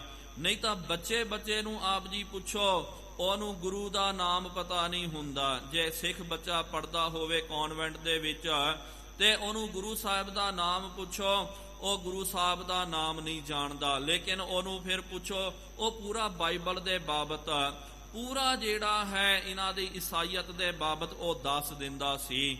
ਤੇ ਪਿਆਰਿਓ, ਇਸ ਤਰ੍ਹਾਂ ਇਹਨਾਂ ਨੇ ਬਹੁਤ ਜ਼ਿਆਦਾ ਆਪਣੇ ਧਰਮ ਦਾ ਪ੍ਰਚਾਰ ਕਰਨਾ ਕੀਤਾ ਤੇ ਅੱਜ ਵੀ ਇਹ ਪ੍ਰਚਾਰ ਕਰਦੇ ਹਨ। ਕਈ ਜਿਹੜੇ ਗਰੀਬ ਲੋਕ ਆਦਿਕ, ਉਹਨਾਂ ਨੂੰ ਫੜ ਲੈਣਾ, ਉਹਨਾਂ ਨੂੰ ਲਾਲਚ ਦੇਣੀ ਹੈ ਕਿ ਲੈ ਭਾਈ ਮੈਂ ਤੈਨੂੰ ਮਾਇਆ ਦਿੰਦਾ। ਤੇ ਇਹਨਾਂ ਦੇ ਵਿੱਚ ਜੋ ਕੈਥੋਲਿਕ ਲੋਕ ਹਨ ਤੇ ਉਹਨਾਂ ਨੇ ਤਾਂ ਫਿਰ ਸਿੱਧਾ ਹੀ ਇਹ ਕਰ ਦਿੱਤਾ ਕਿ ਜੇ ਇੱਕ ਬੰਦਾ, ਇੱਕ ਈਸਾਈ ਬੰਦਾ, ਉਹ ਜੇ 4 ਵੱਡਾ ਫੰਡ ਜਿਹੜਾ ਅਮਰੀਕਾ ਦੇ ਵਿੱਚ, ਯੂਰੋਪੀਅਨ ਕੰਟਰੀ ਦੇ ਵਿੱਚ ਸਭ ਤੋਂ ਵੱਡਾ ਫੰਡ ਜਿਹੜਾ ਹੈ ਇਹ ਆਪਣਾ ਧਰਮ ਪ੍ਰਚਾਰ ਦੇ ਵਾਸਤੇ ਲਾਉਂਦੇ। ਵੱਡੇ ਵੱਡੇ ਇਹਨਾਂ ਦੇ ਦਵਾਖਾਨੇ ਹਨ, ਸਕੂਲ ਕਾਲਜ ਹਨ। ਤੇ ਜਦੋਂ ਇਲਾਜ ਕਰਾਉਣ ਵਾਸਤੇ ਕੋਈ ਬੰਦਾ ਉੱਥੇ ਜਾਂਦਾ, ਪੈਸੇ ਨਹੀਂ ਲੈਂਦੇ ਤੇ ਕਹਿੰਦੇ ਕਿ ਭਾਈ ਜੇ ਈਸਾਈ ਬਣ ਗਿਆ ਤੇਰਾ ਇਲਾਜ ਫ੍ਰੀ ਹੈ, ਜੇ ਤੂੰ ਈਸਾਈ ਬਣ ਗਿਆ ਤੇਰੀ ਸਾਰੀ ਸਿੱਖਿਆ ਫ੍ਰੀ ਹੈ। ਇਸ ਤਰ੍ਹਾਂ ਲਾਲਚਾਂ ਦੇ ਕਰਕੇ, ਤਰ੍ਹਾਂ ਤਰ੍ਹਾਂ ਦੀਆਂ ਇਹ ਕਹਾਣੀਆਂ ਆਦਿਕ ਸੁਣਾ ਕਰਕੇ ਤੇ ਆਪਣੇ ਧਰਮ ਦੇ ਵਿੱਚ ਇਹ ਪ੍ਰਵਿਰਤ ਕਰਦੇ ਹਨ। ਸਾਨੂੰ ਵੀ ਪਿਆਰਿਓ ਇਹ ਚਾਹੀਦਾ ਹੈ, ਕਿਉਂਕਿ ਬਚਪਨਾ ਜਿਹੜਾ ਹੈ, ਛੋਟੇ ਉਮਰ ਦੇ ਵਿੱਚ ਬੱਚੇ ਜਿਹੜੇ ਹਨ ਬੜੇ ਸਰਲ ਸੁਭਾਅ ਦੇ ਹੁੰਦੇ, ਭੋਲੇ ਹੁੰਦੇ। ਉਹਨਾਂ ਦੇ ਮਨ ਦੇ ਵਿੱਚ ਜੇ ਤੁਸੀਂ ਗੁਰਸਿੱਖੀ ਦੀ ਗੁਰਤੀ ਦੇ ਦਿੱਤੀ ਬੱਚਿਆਂ ਨੂੰ, ਉਹ ਬੱਚਾ ਫਿਰ ਕਦੇ ਨਹੀਂ ਡੋਲੇਗਾ, ਉਹ ਆਪਣੇ ਸਿੱਖੀ ਅਸੂਲਾਂ ਦੇ ਵਿੱਚ ਪਰਪੱਕ ਰਹੇਗਾ। ਲੇਕਿਨ ਆਪਾਂ ਕੀ ਕਰਦੇ ਹਾਂ, ਬਚਪਨੇ ਦੇ ਵਿੱਚ ਬੱਚਿਆਂ ਦੇ ਉੱਤੇ ਜ਼ਿਆਦਾ ਧਿਆਨ ਨਹੀਂ ਦਿੰਦੇ। ਬੱਚਿਆਂ ਨੂੰ ਕਹਿ ਦਿੰਦੇ ਚੱਲ ਭਾਈ ਜਾ, ਜੋ ਮਰਜ਼ੀ ਕਰਨਾ ਕਰ। ਆਪਾਂ ਕੁਝ ਬੋਲਦੇ ਤੇ ਕਹਿੰਦੇ ਜੀ ਚਲੋ ਜੀ ਨਿਆਣਾ ਹੈ, ਬੱਚਾ ਹੈ ਜਾਂ ਬੱਚੀ ਹੈ, ਉਹਨੂੰ ਫੈਸ਼ਨ ਪ੍ਰਸਤ ਦੇ ਵਿੱਚ ਲਾ ਦਿੰਦੇ ਹਨ। ਤੇ ਫਿਰ ਬਾਅਦ ਦੇ ਵਿੱਚ ਜਦੋਂ ਉਹੀ ਬੱਚਾ ਜਦੋਂ ਵੱਡਾ ਬਣ ਜਾਂਦਾ, ਉਹਨੂੰ ਬਚਪਨ ਤੋਂ ਸਿਖਾਉਣਾ ਕਿ ਉੱਠਦੇ ਸਾਥ ਹੀ ਗੁੱਡ ਮਾਰਨਿੰਗ ਬੋਲਣਾ। ਤੇ ਜਦੋਂ ਉਹ ਵੱਡਾ ਹੋ ਜਾਵੇ ਫਿਰ ਉਹਨੂੰ ਬੋਲੋ ਕਿ ਭਾਈ ਫਤਿਹ ਬੁਲਾ, ਉਹਨੇ ਕਹਿਣਾ ਜੀ ਫਤਿਹ ਨਹੀਂ, ਗੁੱਡ ਮਾਰਨਿੰਗ ਹੀ ਬੋਲਣੀ। ਫਿਰ ਨਹੀਂ ਪਿਆਰਿਓ, ਬੇਸ਼ੱਕ ਅੱਜ ਜੋ ਜ਼ਮਾਨਾ ਚੱਲ ਰਿਹਾ ਹੈ ਉਹਨਾਂ ਦੇ ਨਾਲ ਕੰਪੀਟੀਸ਼ਨ ਦੇ ਵਿੱਚ ਲਾਓ, ਪੜਾਉਣ ਦੇ ਵਿੱਚ, ਹਰ ਖੇਤਰ ਦੇ ਵਿੱਚ। ਲੇਕਿਨ ਇਹਦੇ ਨਾਲ ਨਾਲ ਆਪਣੀ ਸੰਸਕ੍ਰਿਤੀ ਜੋ ਹੈ, ਆਪਣੀ ਮਾਣ ਮਰਿਆਦਾ ਵੀ ਸਾਨੂੰ ਬੱਚਿਆਂ ਨੂੰ ਦ੍ਰਿੜ ਕਰਵਾਉਣੀ ਚਾਹੀਦੀ ਹੈ। ਗੁਰੂ ਘਰਾਂ ਦੇ ਵਿੱਚ ਲੈ ਕੇ ਆਉਣਾ ਚਾਹੀਦਾ, ਬੱਚਿਆਂ ਨੂੰ ਗੁਰਮੁਖੀ ਜਿਹੜੀ ਹੈ ਸਿਖਾਣੀ ਚਾਹੀਦੀ ਹੈ। ਗੁਰੂ ਗ੍ਰੰਥ ਸਾਹਿਬ ਜੀ ਮਹਾਰਾਜ ਜੀ ਦੇ ਦਰਸ਼ਨ ਕਰਾਉਣੇ ਚਾਹੀਦੇ ਹਨ, ਭਾਵ ਕਿ ਪਾਠ ਸਿਖਾਉਣਾ ਚਾਹੀਦਾ। ਤੇ ਇਸ ਤਰ੍ਹਾਂ ਬੱਚੇ ਨੂੰ ਜੇ ਆਪਾਂ ਬਚਪਨ ਤੋਂ ਹੀ ਜੇ ਸਾਖੀਆਂ, ਅੱਜ ਤਾਂ ਇਹ ਵੀ ਬਹੁਤ ਵਧੀਆ ਇੱਕ ਹੈ ਇੰਟਰਨੈਟ ਦੇ ਰਾਹੀਂ, ਜਿਸ ਤਰ੍ਹਾਂ ਕਿ ਬੱਚੇ ਇੰਟਰਨੈਟ ਜੋ ਹੈ ਜਾਂ ਟੀਵੀਆਂ ਦੇ ਵਿੱਚ ਕਾਰਟੂਨ ਆਦਿਕ ਬਹੁਤ ਜ਼ਿਆਦਾ ਵੇਖਦੇ। ਅੱਜ ਬਹੁਤ ਸਾਰੇ ਜੋ ਪ੍ਰਚਾਰਕਾਂ ਨੇ ਬਹੁਤ ਵਧੀਆ ਉਹਨਾਂ ਨੇ ਉਪਰਾਲਾ ਕੀਤਾ ਕਿ ਇਸ ਤਰ੍ਹਾਂ ਕਾਰਟੂਨ ਆਦਿਕ ਉਹਨਾਂ ਦੇ ਵਿੱਚ ਇਹ ਕਰਕੇ ਗੁਰੂ ਮਹਾਰਾਜ ਦੀਆਂ ਸਾਖੀਆਂ ਜਾਂ ਸਿੱਖੀ ਇਤਿਹਾਸ ਜਿਹੜਾ ਹੈ ਉਹ ਪਵਾਇਆ ਗਿਆ। ਉਹ ਵੀ ਜੇ ਆਪਾਂ ਤੁਸੀਂ ਬੱਚਿਆਂ ਨੂੰ ਬਚਪਨ ਤੋਂ ਸੁਣਾਓ, ਦਿਖਾਓ, ਇੱਕ ਤਾਂ ਉਹਨਾਂ ਦਾ ਐਂਟਰਟੇਨਮੈਂਟ ਵੀ ਹੋ ਜਾਵੇਗਾ ਤੇ ਦੂਜਾ ਸਿੱਖੀ ਜੋ ਹੈ, ਜੋ ਬੁਨਿਆਦ ਉਹਨਾਂ ਦੇ ਮਨ ਦੇ ਵਿੱਚ ਪੈ ਜਾਵੇਗੀ। ਇਸ ਤਰ੍ਹਾਂ ਬਹੁਤ ਸਾਰੇ ਪਿਆਰਿਓ ਇਹਨਾਂ ਦੇ ਪ੍ਰਚਾਰਕ। ਤੇ ਗੱਲ ਜਿਹੜੀ ਹੈ ਇਹ ਲਜਾਰਸ ਦੀ, ਇਹ ਦਾਸ ਨੇ ਜੋ ਆਪ ਜੀ ਨੂੰ ਬਚਨ ਕੀਤਾ, ਇਹ ਬਾਈਬਲ ਦੇ ਵਿੱਚ, ਕੁਰਾਨ ਦੇ ਵਿੱਚ ਇਹਦਾ ਇੰਜ ਜ਼ਿਕਰ ਪ੍ਰਾਪਤ ਹੁੰਦਾ। ਮੈਨੂੰ ਪਤਾ ਕਿ ਅੱਜ ਤੋਂ 2-3 ਸਾਲ ਪਹਿਲੇ ਦੀ ਘਟਨਾ ਹੈ, ਆਪਣੇ ਹਜੂਰ ਸਾਹਿਬ ਦੇ ਵਿੱਚ ਹੀ ਪਿਆਰਿਓ, ਚਲੋ ਕਿਹਦਾ ਨਾਂ ਨਹੀਂ ਲੈਣਾ ਚਾਹੀਦਾ, ਕੋਈ ਸਿੱਖ ਪਰਿਵਾਰ ਸੀ, ਸਿੱਖ ਪਰਿਵਾਰ, ਤੇ ਉਹਨਾਂ ਦਾ ਬਹੁਤ ਜ਼ਿਆਦਾ ਜਿਹੜਾ ਈਸਾਈਅਤ ਦੇ ਤਰਫ ਉਹਨਾਂ ਦਾ ਰੁਝਾਨ ਵੱਧ ਗਿਆ। ਉਹ ਕੀ ਕਰਦੇ ਸਨ, ਚੁੱਪ ਚਪੀ ਤੇ ਹੈ, ਸਿੱਖੀ ਸਰੂਪ ਨੂੰ ਵੀ ਧਾਰਨ ਕੀਤਾ, ਕੇਸਾ ਧਾਰੀ ਹਨ, ਕਿਉਂਕਿ ਪਤਾ ਕਿ ਸਮਾਜ ਦੇ ਵਿੱਚ ਰਹਿਣਾ, ਜੇ ਕੇਸਾਂ ਦੀ ਬੇਦਬੀ ਕਰਾਂਗੇ ਤਾਂ ਫਿਰ ਕੁਝ ਗਲਤ ਹੋ ਜਾਵੇਗਾ। ਤੇ ਅੱਜ ਕੱਲ ਉਹਨਾਂ ਨੇ ਇਹ ਵੀ ਪ੍ਰਚਾਰ ਕਰਨਾ ਸ਼ੁਰੂ ਕਰ ਦਿੱਤਾ, ਕੋਈ ਗੱਲ ਨਹੀਂ ਹੈ, ਕੇਸ ਰੱਖ ਲਿਓ ਤੇ ਕੇਸ ਧਾਰਨ ਕਰਕੇ ਵੀ ਤੁਸੀਂ ਸਾਡੇ ਮਤ ਨੂੰ ਅਪਣਾ ਸਕਦੇ। ਥੋੜੇ ਕੋ ਸਾਲ ਪਹਿਲਾਂ ਸਾਡੇ ਹਜੂਰੀ ਸਿੰਘਾਂ ਨੂੰ ਪਤਾ ਹੋਵੇਗਾ, ਇੱਕ ਹੈਦਰਾਬਾਦ ਦਾ ਇੱਕ ਪੜ੍ਹਿਆ ਲਿਖਿਆ ਬੰਦਾ ਜਿਹੜਾ ਹੈ, ਤੇ ਉਹਨੇ ਇਸ ਤਰ੍ਹਾਂ ਹੀ ਈਸਾਈ ਧਰਮ ਨੂੰ ਉਹਨੇ ਸਵੀਕਾਰ ਕਰ ਲਿਆ ਤੇ ਨਾਲ ਦੂਜਿਆਂ ਨੂੰ ਪ੍ਰਚਾਰ ਕਹਿੰਦਾ ਜੀ ਕੋਈ ਗੁਰੂ ਸਾਹਿਬ ਕੁਝ ਵੀ ਨਹੀਂ ਹੈ, ਸਭ ਤੋਂ ਵੱਡਾ ਈਸਾ ਹੈ। ਤੇ ਮੈਂ ਜਿਸ ਤਰ੍ਹਾਂ ਕੇਸਾਧਾਰੀ ਰਹਿ ਕਰਕੇ ਈਸਾਈ ਬਣ ਗਿਆ, ਤੁਸੀਂ ਵੀ ਕੇਸਾਧਾਰੀ ਈਸਾਈ ਬਣ ਸਕਦੇ ਹੋ, ਈਸਾਈ ਧਰਮ ਨੂੰ ਫੋਲੋ ਕਰ ਸਕਦੇ ਹੋ। ਬੜਾ ਫਿਰ ਉਹਨੇ ਪ੍ਰਚਾਰ ਕੀਤਾ ਤੇ ਸਾਡੇ ਸਿੰਘ ਜਿਹੜੇ ਹੈਦਰਾਬਾਦ ਦੇ ਬੜੇ ਸੁਚੇਤ ਸਨ, ਉਹਨਾਂ ਨੇ ਚੰਗੀ ਤਰ੍ਹਾਂ ਉਹਨੂੰ ਫੜਿਆ ਤੇ ਉਹਦੀ ਕਾਉਂਸਲਿੰਗ ਕੀਤੀ, ਉਹਨੂੰ ਸਮਝਾਇਆ। ਉਹਦੇ ਨਾਲ ਜਦੋਂ ਸਵਾਲ ਜਵਾਬ ਹੋਏ, ਜਦੋਂ ਉਹਨੂੰ ਸਿਖਾਇਆ, ਉਹਨੂੰ ਬਤਾਇਆ ਗਿਆ ਕਿ ਭਾਈ ਤੂੰ ਗਲਤ ਹੈ, ਤਾਂ ਉਹਨੂੰ ਵੀ ਅਹਿਸਾਸ ਹੋ ਗਿਆ। ਪਿਆਰਿਓ, ਵਿਵਾਦ ਨਹੀਂ ਕਰਨਾ ਚਾਹੀਦਾ, ਪ੍ਰੇਮ ਦੇ ਨਾਲ ਉਹਨਾਂ ਨੂੰ ਸਮਝਾਉਣਾ ਚਾਹੀਦਾ ਹੈ। ਇਹਨਾਂ ਦੇ ਵਿੱਚ ਕਈ ਆਪਨੇ ਵੇਖਿਆ ਹੋਵੇਗਾ ਟੀਵੀ ਚੈਨਲਾਂ ਦੇ ਵਿੱਚ ਵੀ ਉਹ ਕੀ ਕਰਦੇ ਹਨ, ਲੋਕਾਂ ਨੂੰ ਕਹਿੰਦੇ ਕਿ ਹਾਂ ਜੀ ਆ ਤੂੰ ਬਿਮਾਰ ਹੈ, ਇਸ ਤਰ੍ਹਾਂ ਪ੍ਰੋਗਰਾਮ ਚਲਾਉਂਦੇ ਕਿ ਕੋਈ ਬੰਦਾ ਜਿਹੜਾ ਬਿਮਾਰ ਆਉਂਦਾ, ਬਿਮਾਰ ਆ ਕਰਕੇ ਉਹ ਬੋਲਦਾ ਜੀ ਮੈਂ ਬਿਮਾਰ ਹਾਂ, ਮੈਂ ਬਹੁਤ ਲੰਬੇ ਸਮੇਂ ਤੋਂ ਮੈਂ ਬਿਮਾਰ ਹਾਂ। ਫਿਰ ਬਾਅਦ ਦੇ ਵਿੱਚ ਉਹਨਾਂ ਦਾ ਬਿਸ਼ਪ ਜਿਹੜਾ ਹੈ, ਉਹਨਾਂ ਦਾ ਪਾਦਰੀ ਆ ਕਰਕੇ ਉਹ ਫਿਰ ਕੋਈ ਘੁੜਮੁੜ ਜੀ ਮੰਤਰ ਪੜਦਾ, ਮੰਤਰ ਪੜ ਕੇ ਪਾਣੀ ਦਿੰਦਾ ਤੇ ਉਹਨੂੰ ਕਹਿੰਦਾ ਕਿ ਆ ਜਲ ਛਕ, ਮੂੰਹ ਦੇ ਉੱਤੇ ਮਾਰਦਾ, ਇੱਕਦਮ ਉਹ ਗਿਰ ਜਾਂਦਾ। ਫਿਰ ਜਦੋਂ ਉੱਠਦਾ ਕਹਿੰਦਾ ਹਾਂ ਮੈਂ ਇੱਕਦਮ ਵਧੀਆ ਹੋ ਗਿਆ, ਮੈਂ ਇੱਕਦਮ ਨਵਾਂ ਨਿਰੋਗਾ ਹੋ ਗਿਆ, ਕੋਈ ਮੈਨੂੰ ਬਿਮਾਰੀ ਨਹੀਂ ਹੈ। ਇਸ ਤਰ੍ਹਾਂ ਪਿਆਰਿਓ ਪ੍ਰੋਗਰਾਮ ਚਲਾਉਂਦੇ। ਫਿਰ ਬਾਅਦ ਦੇ ਵਿੱਚ ਉਹਨਾਂ ਦਾ ਜਦੋਂ ਸਟਿੰਗ ਆਪਰੇਸ਼ਨ ਕਰਨਾ ਕੀਤਾ ਤਾਂ ਪਤਾ ਚੱਲਿਆ ਉਹ ਜਿਹੜੇ ਬਿਮਾਰ ਬੰਦੇ ਔਰ ਕੋਈ ਨਹੀਂ, ਉਹਨਾਂ ਦੇ ਏਜੰਟ ਸਨ, ਏਜੰਟ। ਇਹ ਲੋਕਾਂ ਨੂੰ ਐਵੇਂ ਗੁੰਮਰਾਹ ਕਰਨ ਵਾਸਤੇ ਕਿ ਬਸ ਇਹ ਤੋਂ ਫੂ ਕਰਕੇ ਮਾਰ ਦਿੰਦਾ, ਬੰਦਾ ਗਿਰ ਜਾਂਦਾ ਇੱਕਦਮ। ਫਿਰ ਜਦੋਂ ਉਹਨੂੰ ਉਠਾਉਂਦੇ ਥੋੜੀ ਕੋ ਦੇਰ ਤੋਂ ਬਾਅਦ ਉਹ ਆਪੇ ਉੱਠ ਜਾਂਦਾ, ਉਹ ਕਹਿੰਦਾ ਹਾਂ ਮੈਂ ਬਹੁਤ ਵਧੀਆ ਹੋ ਗਿਆ, ਕੋਈ ਮੈਨੂੰ ਬਿਮਾਰੀ ਨਹੀਂ ਰਹੀ ਜੀ, ਤੁਸਾਂ ਨੇ ਮੰਤਰ ਮਾਰ ਕਰਕੇ ਮੈਨੂੰ ਨਵਾਂ ਨਿਰੋਗਾ ਕਰ ਦਿੱਤਾ। ਫਿਰ ਉਹ ਫਿਰ ਪ੍ਰਚਾਰ ਕਰਦਾ ਕਿ ਲਓ ਮੈਂ ਪੂਰੀ ਦਵਾਈ ਕਰਨੀ ਕੀਤੀ ਹੈ, ਵੱਡੇ ਵੱਡੇ ਡਾਕਟਰਾਂ ਦੇ ਕੋਲ ਗਿਆ, ਮੰਦਰ ਦੇ ਵਿੱਚ, ਮਸੀਤਾਂ ਦੇ ਵਿੱਚ, ਗੁਰੂ ਘਰਾਂ ਦੇ ਵਿੱਚ ਵੀ ਗਿਆ, ਮੇਰੀ ਬਿਮਾਰੀ ਕਿੱਥੋਂ ਵੀ ਠੀਕ ਨਹੀਂ ਹੋਈ ਹੈ। ਆ ਜਿਹੜਾ ਹੈ ਪਾਦਰੀ ਕੋਲ ਆਇਆ, ਈਸਾਈ ਧਰਮ ਦੇ ਵਿੱਚ ਆਇਆ, ਮੇਰੀ ਬਿਮਾਰੀ ਠੀਕ ਹੋ ਗਈ, ਹੁਣ ਮੈਂ ਆਪਣਾ ਧਰਮ ਛੱਡ ਕਰਕੇ ਇਹਨਾਂ ਦੇ ਧਰਮ ਦੇ ਵਿੱਚ ਕਨਵਰਟ ਹੋ ਰਿਹਾ। ਇਹਨੂੰ ਵੇਖ ਕਰਕੇ ਅੱਜ ਪਿਆਰਿਓ ਲੋਕੀ ਬਹੁਤ ਜ਼ਿਆਦਾ ਦੁਖੀ ਹਨ, ਕਈ ਤਰ੍ਹਾਂ ਦਾ ਦੁੱਖ ਲੱਗਿਆ ਹੋਇਆ ਹੈ। ਆ ਜ਼ਿਆਦਾ ਕਰਕੇ ਜੋ ਕਨਵਰਟ ਹੁੰਦੇ ਨਾ ਧਰਮ ਪਰਿਵਰਤਨ ਕਰਦੇ, ਸਿਰਫ ਪਿਆਰਿਓ ਲਾਲਚ ਹੁੰਦੀ ਹੈ।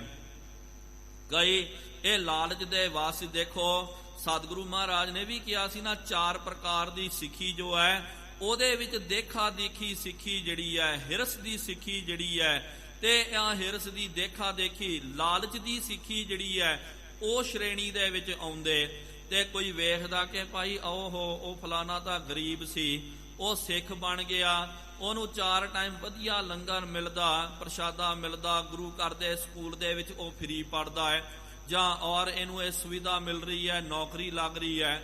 ਇਹ ਵੇਖ ਕਰਕੇ ਪਿਆਰਿਓ ਕਈ ਦੇਖਾ ਦੇਖੀ ਜੋ ਹਨ ਉਹ ਸਵਾਂਗ ਧਾਰਨ ਕਰ ਲੈਂਦੇ, ਉਹ ਆ ਜਾਂਦੇ, ਲੇਕਿਨ ਮਨ ਕਰਕੇ ਨਹੀਂ ਹੁੰਦੇ। ਜਦੋਂ ਕੋਈ ਮੌਕਾ ਪਲਟ ਜਾਂਦਾ, ਕਈ ਵਾਰੀ ਪਿਆਰਿਓ ਮਾਫ ਕਰਨਾ ਸਤਿਗੁਰੂ ਮਹਾਰਾਜ ਜੀ ਦੀ ਹਜ਼ੂਰੀ ਦੇ ਵਿੱਚ ਇਹ ਬਚਨ ਹੈ, ਲੇਕਿਨ ਹੈ ਪਿਆਰਿਓ ਸੱਚਾ ਸਾਰਿਆਂ ਵਾਸਤੇ ਨਹੀਂ ਹੈ। ਆਪ ਅਸਾਂ ਨੇ ਕਈ ਬੰਦਿਆਂ ਨੂੰ ਇਸ ਤਰ੍ਹਾਂ ਫੜਨਾ ਕੀਤਾ।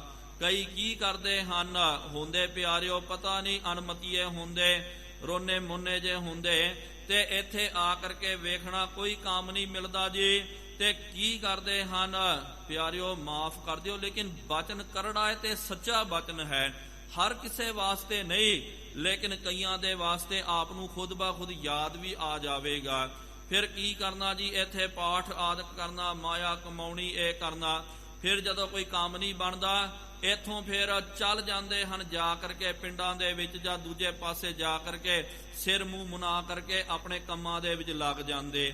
ਇਹੋ ਜਿਹੇ ਲੋਕ ਪਿਆਰਿਓ ਕੀ ਉਹਨਾਂ ਦੇ ਉੱਤੇ ਆਪਾਂ ਇਤਬਾਰ ਕਰਨਾ ਕਰੀਏ। ਇਹਨਾਂ ਨੂੰ ਤਾਂ ਸਿਰਫ ਮਾਇਆ ਦਾ ਲਾਲਚ ਹੁੰਦਾ ਹੈ। ਜਿੱਥੋਂ ਇਹਨਾਂ ਨੂੰ ਮਾਇਆ ਮਿਲ ਜਾਵੇ, ਜੇ ਪਤਾ ਲੱਗ ਜਾਵੇ ਕਿ ਭਾਈ ਸਿੱਖ ਬਣਨ ਦੇ ਨਾਲ ਮਾਇਆ ਪ੍ਰਾਪਤ ਹੋਵੇਗੀ, ਵਧੀਆ ਗੁਜਰਾਨ ਹੋਵੇਗਾ, ਤੁਰੰਤ ਪਿਆਰਿਓ ਸਿੱਖੀ ਦਾ ਰੂਪ ਇਹ ਧਾਰਨ ਕਰ ਲੈਂਦੇ ਹਨ। ਆਪ ਭਾਈ ਅਸਾਂ ਨੇ ਕਈ ਬੰਦਿਆਂ ਨੂੰ ਫੜਨਾ ਕੀਤਾ ਸਾਡੇ ਧਰਤੀ ਤੇ, ਉਹਨਾਂ ਨੂੰ ਕਿਹਾ ਤੇ ਫਿਰ ਉਹਨੇ ਆਪ ਫਿਰ ਕਈ ਬੰਦਿਆਂ ਨੇ ਕਬੂਲ ਵੀ ਕਰ ਲਿਆ ਕਿ ਨਹੀਂ ਜੀ ਮੇਰੇ ਤੋਂ ਗਲਤੀ ਹੋ ਗਈ, ਮੈਂ ਤਾਂ ਇੱਥੇ ਹੀ ਰਹਿੰਦਾ ਸੀ, ਲੇਕਿਨ ਕੰਮ ਜਦੋਂ ਚੱਲ ਗਿਆ ਪਿੰਡਾਂ ਦੇ ਵਿੱਚ, ਉੱਥੇ ਚੱਲ ਗਿਆ ਤੇ ਜਿੱਥੋਂ ਕਈ ਆਏ, ਕਈ ਜਿਹੜੇ ਬਈਏ ਆਦਿਕ ਜਾਂ ਕੁਛ ਇਸ ਤਰ੍ਹਾਂ ਜੋ ਦੂਜੇ ਧਰਮਾਂ ਦੇ ਵਿੱਚ ਹੈ, ਤੇ ਬੇਦਬੀ ਹੋ ਗਈ। ਮੈਂ ਕਿਹਾ ਚੱਲ ਮੂਰਖਾ ਹੋ ਗਿਆ, ਤੇ ਫਿਰ ਹੁਣ ਕਿਉਂ ਆਇਆ? ਫਿਰ ਜੀ ਸਾਲ 2 ਸਾਲ ਵੇਖਿਆ ਉੱਥੇ ਕੋਈ ਕੰਮ ਨਹੀਂ ਮਿਲਿਆ, ਵੇਲਾ ਸੀ, ਤੇ ਫਿਰ ਕੋਈ ਕੰਮ ਕਾਜ ਵਾਸਤੇ ਫਿਰ ਆ ਗਿਆ। ਫਿਰ ਮੈਨੇ ਕੇਸਾਂ ਨੂੰ ਰੱਖ ਲੈ। ਕਈ ਇਹੋ ਜਿਹੇ ਵੀ ਹੁੰਦੇ ਹਨ, ਲਾਲਚ ਦੇ ਮਗਰ ਲੱਗ ਕਰਕੇ ਉਹਨਾਂ ਦਾ ਕੀ ਇਤਬਾਰ ਕਰਨਾ ਕਰੀਏ।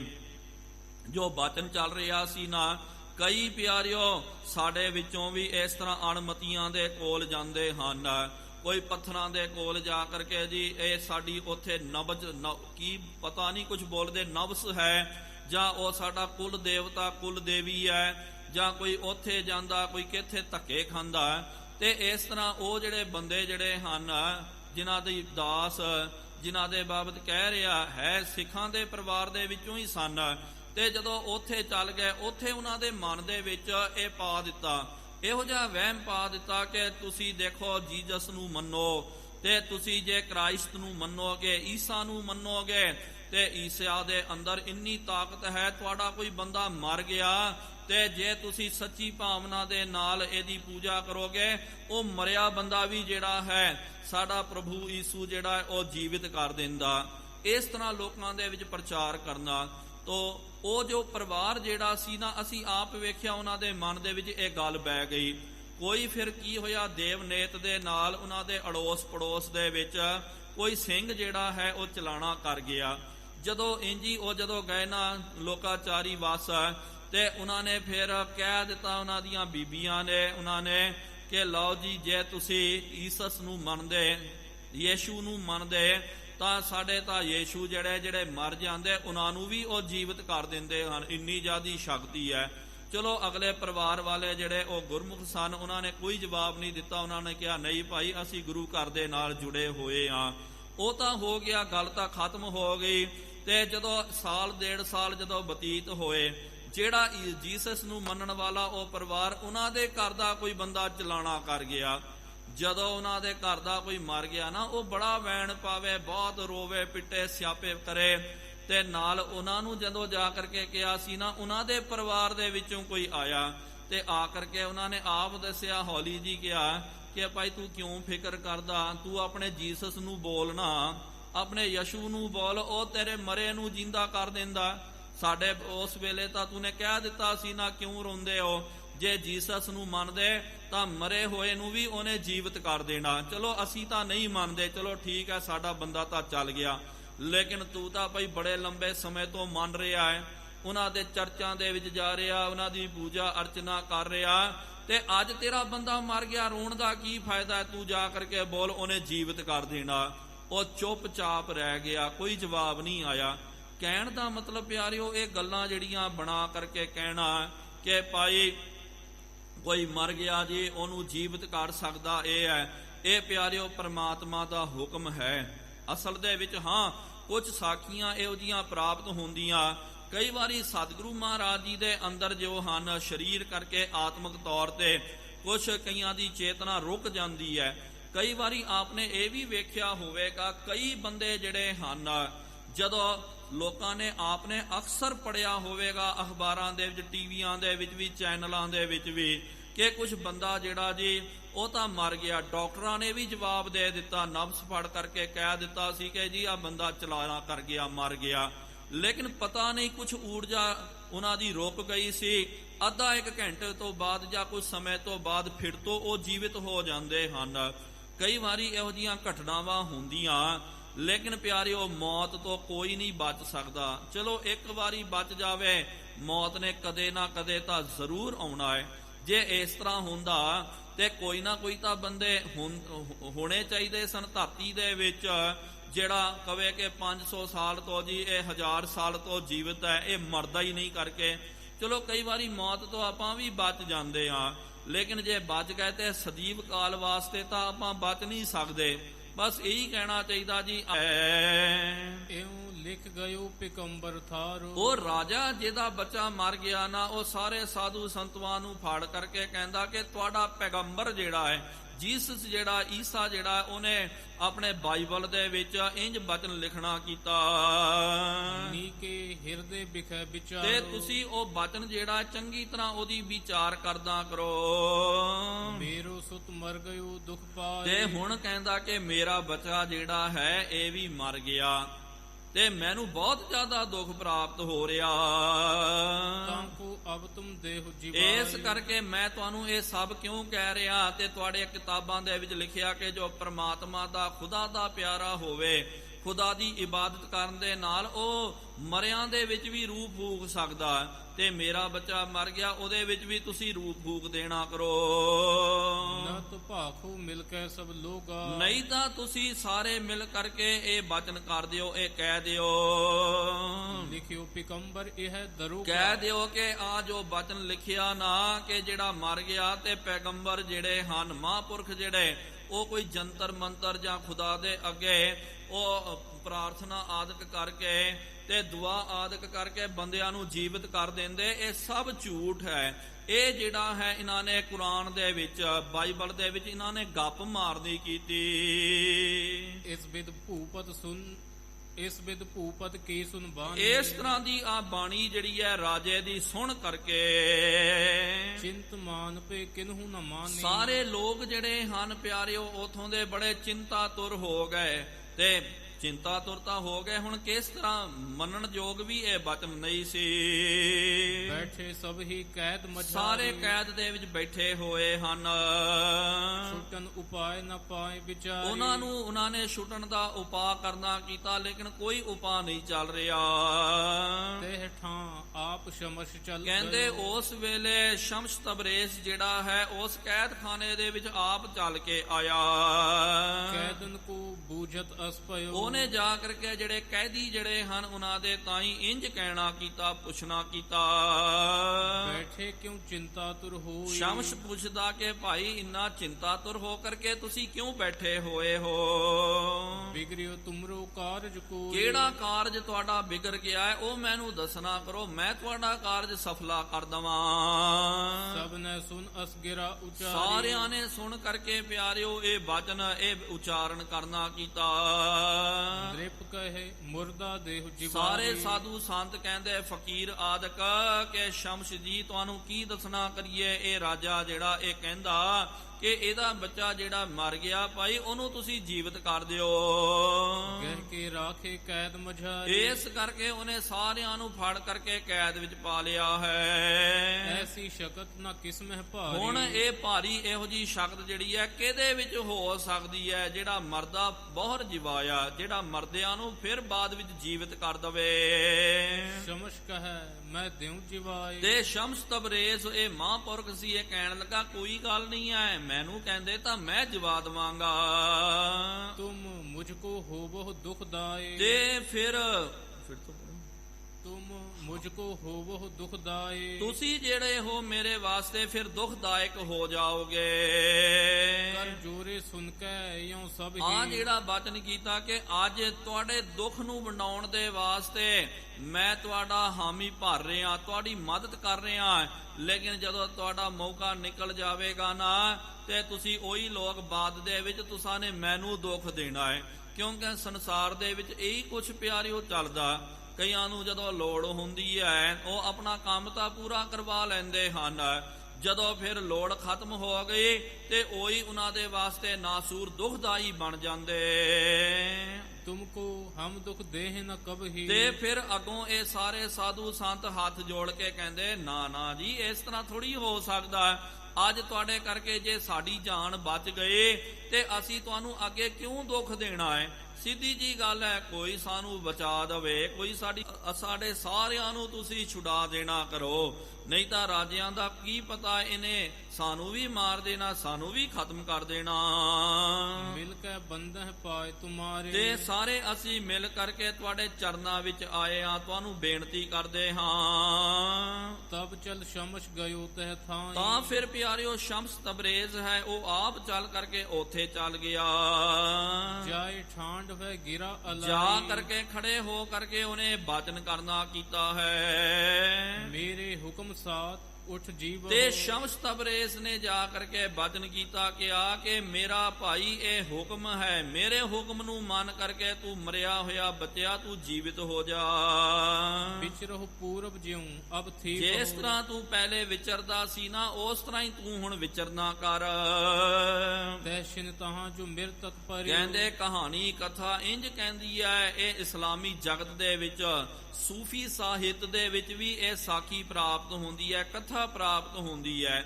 ਉਹਦੇ ਤਹਿਤ ਇੰਜ ਬਚਨ ਆਉਂਦਾ, ਜਦੋਂ ਇਹ ਬਚਨ ਕੀਤਾ ਤੁਰੰਤ ਉਹ ਬੱਚਾ ਜਿਹੜਾ ਮਰਿਆ ਹੋਇਆ ਉਹ ਉੱਠ ਕੇ ਖੜੋਤਾ। ਉੱਠ ਬੈਠਿਓ ਨ੍ਰਿਪ ਦੁਖ ਪਰ ਹਰਿਓ। ਉੱਠ ਕਰਕੇ ਜਦੋਂ ਉਹ ਬਹਿ ਗਿਆ, ਰਾਜੇ ਨੇ ਜਦੋਂ ਵੇਖਿਆ ਮੇਰਾ ਬੱਚਾ ਜੀਵਿਤ ਹੋ ਗਿਆ, ਰਾਜਾ ਬਹੁਤ ਜ਼ਿਆਦਾ ਪ੍ਰਸੰਨ ਹੋਇਆ ਹੈ। ਹਿਰਦੇ ਭਾ ਆਨੰਦ ਸਭ ਤਾਈਂ। ਸਾਰਿਆਂ ਦੇ ਮਨ ਦੇ ਵਿੱਚ ਬਹੁਤ ਜ਼ਿਆਦਾ ਆਨੰਦ ਹੋਇਆ। ਕਰੇ ਕੈਦ ਜੇ ਦੀਨ ਛੁਡਾਈ। ਜਿੰਨੇ ਵੀ ਕੈਦੀ ਜਿਹੜੇ ਸਨ, ਫਿਰ ਸ਼ਮਸ ਤਬਰੇਜ਼ ਨੇ ਕਹਿ ਕਰਕੇ ਉਹਨਾਂ ਸਾਰਿਆਂ ਨੂੰ ਰਿਹਾ ਕਰਵਾ ਦਿੱਤਾ। ਭਏ ਮੁੱਲਾ ਨੇ ਸਭ ਇੱਕ ਥਾਂ। ਫਿਰ ਪਿਆਰਿਓ ਇਹ ਮੌਲਵੀ ਜਿਹੜੇ ਮੁਲਾਣੇ ਜਿਹੜੇ ਹਨ, ਸਤਿਗੁਰੂ ਮਹਾਰਾਜ ਨੇ ਵੀ ਬਚਨ ਕੀਤਾ ਨਾ, ਇਹ ਜੋ ਧਾਰਮਿਕ ਲੋਕ ਅਸਲ ਦੇ ਵਿੱਚ ਧਰਮ ਦੇ ਸਭ ਤੋਂ ਵੱਡੇ ਵੈਰੀ ਇਹੀ ਹੁੰਦੇ ਹਨ। ਜ਼ਿਆਦਾ ਕਰਕੇ ਤਾਂ ਇਹ ਆਮ ਲੋਕਾਂ ਨੂੰ ਪਿਆਰਿਓ ਧਰਮ ਤੋਂ ਤੋੜ ਦਿੰਦੇ ਹਨ, ਇੱਕ ਸ਼ਰਧਾ ਭਾਵਨਾ ਦੇ ਨਾਲ ਭਰ ਕਰਕੇ। ਇਸ ਕਰਕੇ ਪਿਆਰਿਓ ਸਾਨੂੰ ਚਾਹੀਦਾ ਸਿੱਧਾ ਡਾਇਰੈਕਟ ਜਿਹੜਾ ਗੁਰੂ ਦੇ ਨਾਲ ਜੁੜਨਾ ਚਾਹੀਦਾ। ਜਦੋਂ ਆਪਾਂ ਐਵੇਂ ਇਹਨਾਂ ਦੀ ਕੱਚਿਆਂ ਦੀ ਜਦੋਂ ਵਿਚੋਲਗੀ ਲੈਂਦੇ ਹਾਂ ਤਾਂ ਪਿਆਰਿਓ ਫਿਰ ਬਹੁਤ ਮਾਮਲਾ ਖਰਾਬ ਹੋ ਜਾਂਦਾ। ਤਾਂ ਹੀ ਤਾਂ ਮਹਾਰਾਜ ਨੇ ਕਿਹਾ ਨਾ, ਨਾਨਕ ਕੱਚੜਿਆਂ ਸਿਉ ਤੋੜ, ਢੂੰਡ ਸੱਜਣ ਸੰਤ ਪੱਕਿਆਂ, ਓਏ ਜੀਵੰਦੇ ਵਿਛੜ ਹੈ, ਓਏ ਮੁਆ ਨਾ ਜਾਹੀ ਛੋੜ। ਕਿ ਜਿਹੜੇ ਕੱਚੇ ਪਿੱਲੇ ਹਨ, ਜੋ ਧਰਮ ਦੇ ਵਕੀਲ ਬਣ ਕੇ ਬਹਿੰਦੇ, ਕਹਿੰਦੇ ਜੀ ਆਓ ਜੀ ਤੁਹਾਨੂੰ ਰੱਬ ਦੇ ਨਾਲ ਜੋੜਾਂਗੇ, ਆਓ ਜੀ ਤੁਹਾਨੂੰ ਧਰਮ ਦੀਆਂ ਕਹਾਣੀਆਂ ਕਥਾ ਸਰਵਣ ਕਰਾਵਾਂਗੇ, ਆਓ ਤੁਹਾਨੂੰ ਬੈਕੁੰਠ ਲੈ ਕੇ ਜਾਣਾ ਹੈ। ਇਸ ਤਰ੍ਹਾਂ ਜਿਹੜਾ ਬੋਲਦਾ ਨਾ ਪਿਆਰਿਓ, ਉਹਨਾਂ ਤੋਂ ਬਚ ਕੇ ਰਹਿਣਾ ਚਾਹੀਦਾ। ਹਾਂ, ਜੋ ਸਤਿਕਾਰਯੋਗ ਹਸਤੀ ਹੈ ਉਹਨਾਂ ਦਾ ਸਤਿਕਾਰ ਕਰੋ, ਲੇਕਿਨ ਜਦੋਂ ਵੀ ਗੁਰੂ ਦੇ ਨਾਲ ਜੁੜਨਾ ਨਾ, ਡਾਇਰੈਕਟ ਤੁਸੀਂ ਗੁਰੂ ਦੇ ਨਾਲ ਜੁੜੋ। ਆਪਾਂ ਕੀ ਕਰਦੇ ਆ ਪਿਆਰਿਓ, ਮਾਫ ਕਰਨਾ, ਕਈ ਵਾਰੀ ਪਾਠ ਕਰਨਾ ਹੋਵੇ, ਆਪਾਂ ਆਪ ਪਾਠ ਨਹੀਂ ਕਰਦੇ ਆ, ਦੂਜੇ ਤੋਂ ਪਾਠ ਕਰਾਉਂਦੇ ਕਿ ਭਾਈ ਮਿੱਤਰਾ ਤੂੰ ਪਾਠ ਕਰ ਲੈ। ਅਰਦਾਸ ਵੀ ਪਿਆਰਿਓ ਠੀਕ ਹੈ, ਇਹ ਵੀ ਮਰਿਆਦਾ ਹੈ ਕਿ ਗੁਰੂ ਘਰ ਦੇ ਵਿੱਚ ਆ ਕਰਕੇ ਜਿਹੜਾ ਉੱਥੇ ਸੇਵਾਦਾਰ ਹੈ ਉਤੋਂ ਅਰਦਾਸ ਕਰਾਓ, ਲੇਕਿਨ ਇਹ ਨਾ ਸਮਝੋ ਕਿ ਜੀ ਉਤੋਂ ਅਰਦਾਸ ਕਰਵਾ ਦਿੱਤੀ ਹੋ ਗਿਆ। ਮਹਾਰਾਜ ਨੇ ਕਿਹਾ ਤੂੰ ਆਪ ਖੜ ਕੇ ਅਰਦਾਸ ਕਰਨਾ ਕਰ। ਜਦੋਂ ਆਪ ਪਿਆਰਿਓ ਆਪਾਂ ਝੋਲੀ ਅੱਡ ਕੇ ਜਦੋਂ ਨਿਮਰਤਾ ਸਹਿਤ ਅਰਦਾਸ ਕਰਾਂਗੇ, ਬੇਨਤੀ ਕਰਾਂਗੇ, ਕਿਉਂਕਿ ਜੀ ਕੀ ਬਿਰਥਾ ਹੋਏ ਸੋ ਗੁਰ ਪੈ ਅਰਦਾਸ ਕਰ। ਜੇ ਮਨ ਦੀ ਬਿਰਥਾ ਹੋਵੇ ਤਾਂ ਹੀ ਤਾਂ ਮਨ ਦੀ ਬਿਰਥਾ ਆਪਾਂ ਆਪ ਜੋ ਪੀੜਾ ਹੈ ਸਤਿਗੁਰੂ ਮਹਾਰਾਜ ਜੀ ਦੇ ਅੱਗੇ ਆਪਾਂ ਰੱਖ ਸਕਦੇ ਹਾਂ, ਬੇਨਤੀ ਕਰ ਸਕਦੇ ਹਾਂ। ਜਿਸ ਤਰ੍ਹਾਂ ਕਿ ਡਾਕਟਰ ਦੇ ਕੋਲ ਇੱਕ ਵਾਰੀ ਇੱਕ ਜਿਹੜਾ ਪੇਸ਼ੈਂਟ ਗਿਆ, ਉਹਦੇ ਨਾਲ ਦੋ ਬੰਦੇ ਔਰ ਸਨ, ਤੇ ਡਾਕਟਰ ਨੇ ਪੁੱਛਿਆ ਭਾਈ ਆ ਬਿਮਾਰ ਕੌਣ ਹੈ? ਉਹਨੇ ਕਿਹਾ ਜੀ ਆ ਫਲਾਣਾ ਬਿਮਾਰ ਹੈ, ਇਹਨੂੰ ਬਿਮਾਰੀ ਹੈ।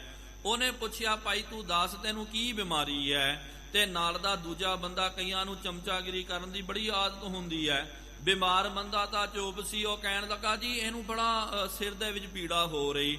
ਫਿਰ ਦੂਜਾ ਕਹਿਣ ਲੱਗਾ ਨਹੀਂ ਜੀ ਇਹਦੇ ਢਿੱਡ ਵਿੱਚ ਵੀ ਪੀੜਾ ਹੈ। ਤੇ ਫਿਰ ਤੀਜਾ ਉਹ ਬੋਲਦਾ, ਕੋਈ ਇਹ ਬੋਲਦਾ। ਡਾਕਟਰ ਨੇ ਕਿਹਾ ਤੁਸੀਂ ਸਾਰੇ ਚੁੱਪ ਹੋ ਜਾਓ, ਸਾਰੇ ਇੱਥੋਂ ਦਫਾ ਹੋ ਜਾਓ, ਬਾਹਰ ਨਿਕਲ ਜਾਓ, ਕਿਉਂਕਿ ਜੋ ਮਰੀਜ਼ ਹੈ ਉਹਨੂੰ ਪਤਾ ਨਾ ਕਿ ਉਹਨੂੰ ਦਰਦ ਕਿੱਥੇ ਹੋ ਕੇ। ਹੁਣ ਭਾਈ ਤੂੰ ਦੱਸ ਤੇਰੀ ਕੀ ਵੇਦਨਾ ਹੈ, ਕੀ ਤੈਨੂੰ ਦਰਦ ਹੈ, ਕੀ ਤਕਲੀਫ ਹੈ। ਇਸ ਤਰ੍ਹਾਂ ਹੀ ਪਿਆਰਿਓ ਗੁਰੂ ਘਰ ਦੇ ਵਿੱਚ ਆ ਕਰਕੇ ਸਾਡੀ ਆਪਣੀ ਜੋ ਤਕਲੀਫ ਹੈ, ਆਪਣੇ ਮਨ ਦੇ ਜੋ ਤੌਖਲੇ ਹਨ, ਤੇ ਉਹ ਆਪਾਂ ਮਹਾਰਾਜ ਜੀ ਦੇ ਅੱਗੇ ਰੱਖਣਾ।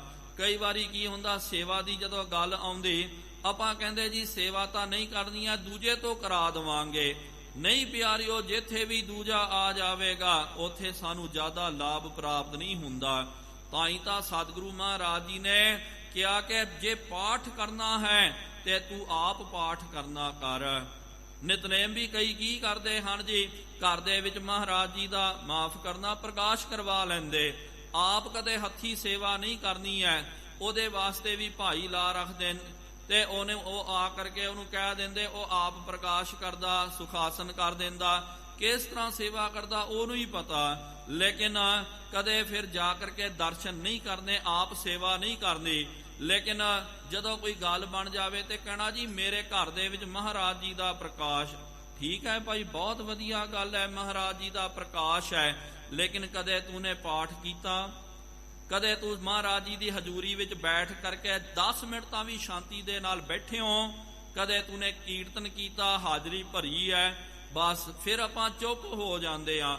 ਨਹੀਂ ਪਿਆਰਿਓ, ਜਦੋਂ ਤੱਕ ਆਪਾਂ ਕਰਦੇ ਆ ਸਾਨੂੰ ਕਰਨਾ ਚਾਹੀਦਾ, ਤੇ ਜਦੋਂ ਇਹਨਾਂ ਤੀਜਿਆਂ ਦੇ ਵਿੱਚ ਵਿਚੋਲਿਆਂ ਨੂੰ ਜਦੋਂ ਪਾਵਾਂਗੇ ਤੇ ਕਈ ਵਾਰੀ ਪਿਆਰਿਓ ਵਿਚੋਲੇ ਜਿਹੜੇ ਕੰਮ ਬਹੁਤ ਜ਼ਿਆਦਾ ਖਰਾਬ ਕਰ ਦਿੰਦੇ ਹਨ। ਕੰਮ ਖਰਾਬ ਕਰਨ ਦੇ ਵਿੱਚ ਵੀ ਸਭ ਤੋਂ ਵੱਡਾ ਰੋਲ ਜਿਹੜਾ ਵਿਚੋਲੇ ਦਾ ਹੁੰਦਾ, ਤੇ ਇਹ ਉਹੀ ਮੁਲਾਣੇ ਹਨ ਜਿਹੜੇ ਵਿਚੋਲੇ ਬਣ ਕੇ ਬੈਠੇ ਸੀ ਰੱਬ ਦੇ ਵਿਚਕਾਰ, ਜਿਨ੍ਹਾਂ ਨੇ ਕਿਹਾ ਸੀ ਕਿ ਭਾਈ ਤੂੰ ਸਾਡੀ ਰਾਖੀ ਕਰਨਾ ਕਰ, ਅਸੀਂ ਤੈਨੂੰ ਕੁਛ ਨਹੀਂ ਬੋਲਣਾ। ਸ਼ਮਸ ਨੇ ਪਹਿਲਾਂ ਹੀ ਕਹਿ ਦਿੱਤਾ ਕਿ ਨਹੀਂ, ਤੁਸਾਂ ਨੇ ਬੇਈਮਾਨ ਬਣ ਜਾਣਾ, ਮੈਂ ਜੇ ਤੁਹਾਨੂੰ ਬਚਾ ਲਿਆ ਜੇ ਤੁਸੀਂ ਨਿਕਲ ਗਏ ਚੰਗੁਲ ਦੇ ਵਿੱਚੋਂ ਤੇ ਤੁਸਾਂ ਨੇ ਮੈਨੂੰ ਫੜ ਲੈਣਾ। ਹੁਣ ਉਹੀ ਮੁਲਾਣਿਆਂ ਨੇ ਸ਼ਮਸ ਤਬਰੇਜ਼ ਨੂੰ ਫੜ ਲਿਆ। ਕਹਿਣ ਲੱਗੇ ਇਨ ਕੀਨ ਖੁਟਾਈ, ਤੇ ਉਹਨਾਂ ਨੇ ਕਹਿ ਦਿੱਤਾ ਕਿ ਸ਼ਮਸ ਤਬਰੇਜ਼ ਤੂਨੇ ਖੋਟਾ ਕੰਮ ਕੀਤਾ ਹੈ, ਸ਼ਰਾ ਬਿਖੈ ਰਖਣਾ ਇਨ ਗੇਰਾ, ਤੇ ਇਹਨੂੰ ਸ਼ਰਾਂ ਦੇ ਵਿੱਚ ਆਪਾਂ ਪਾਬੰਦ ਕਰਨਾ ਕਰੀਏ, ਤੂਨੇ ਸ਼ਰਾਂ ਦੇ ਵਿੱਚ ਕਸਰ ਪਾ ਦਿੱਤੀ।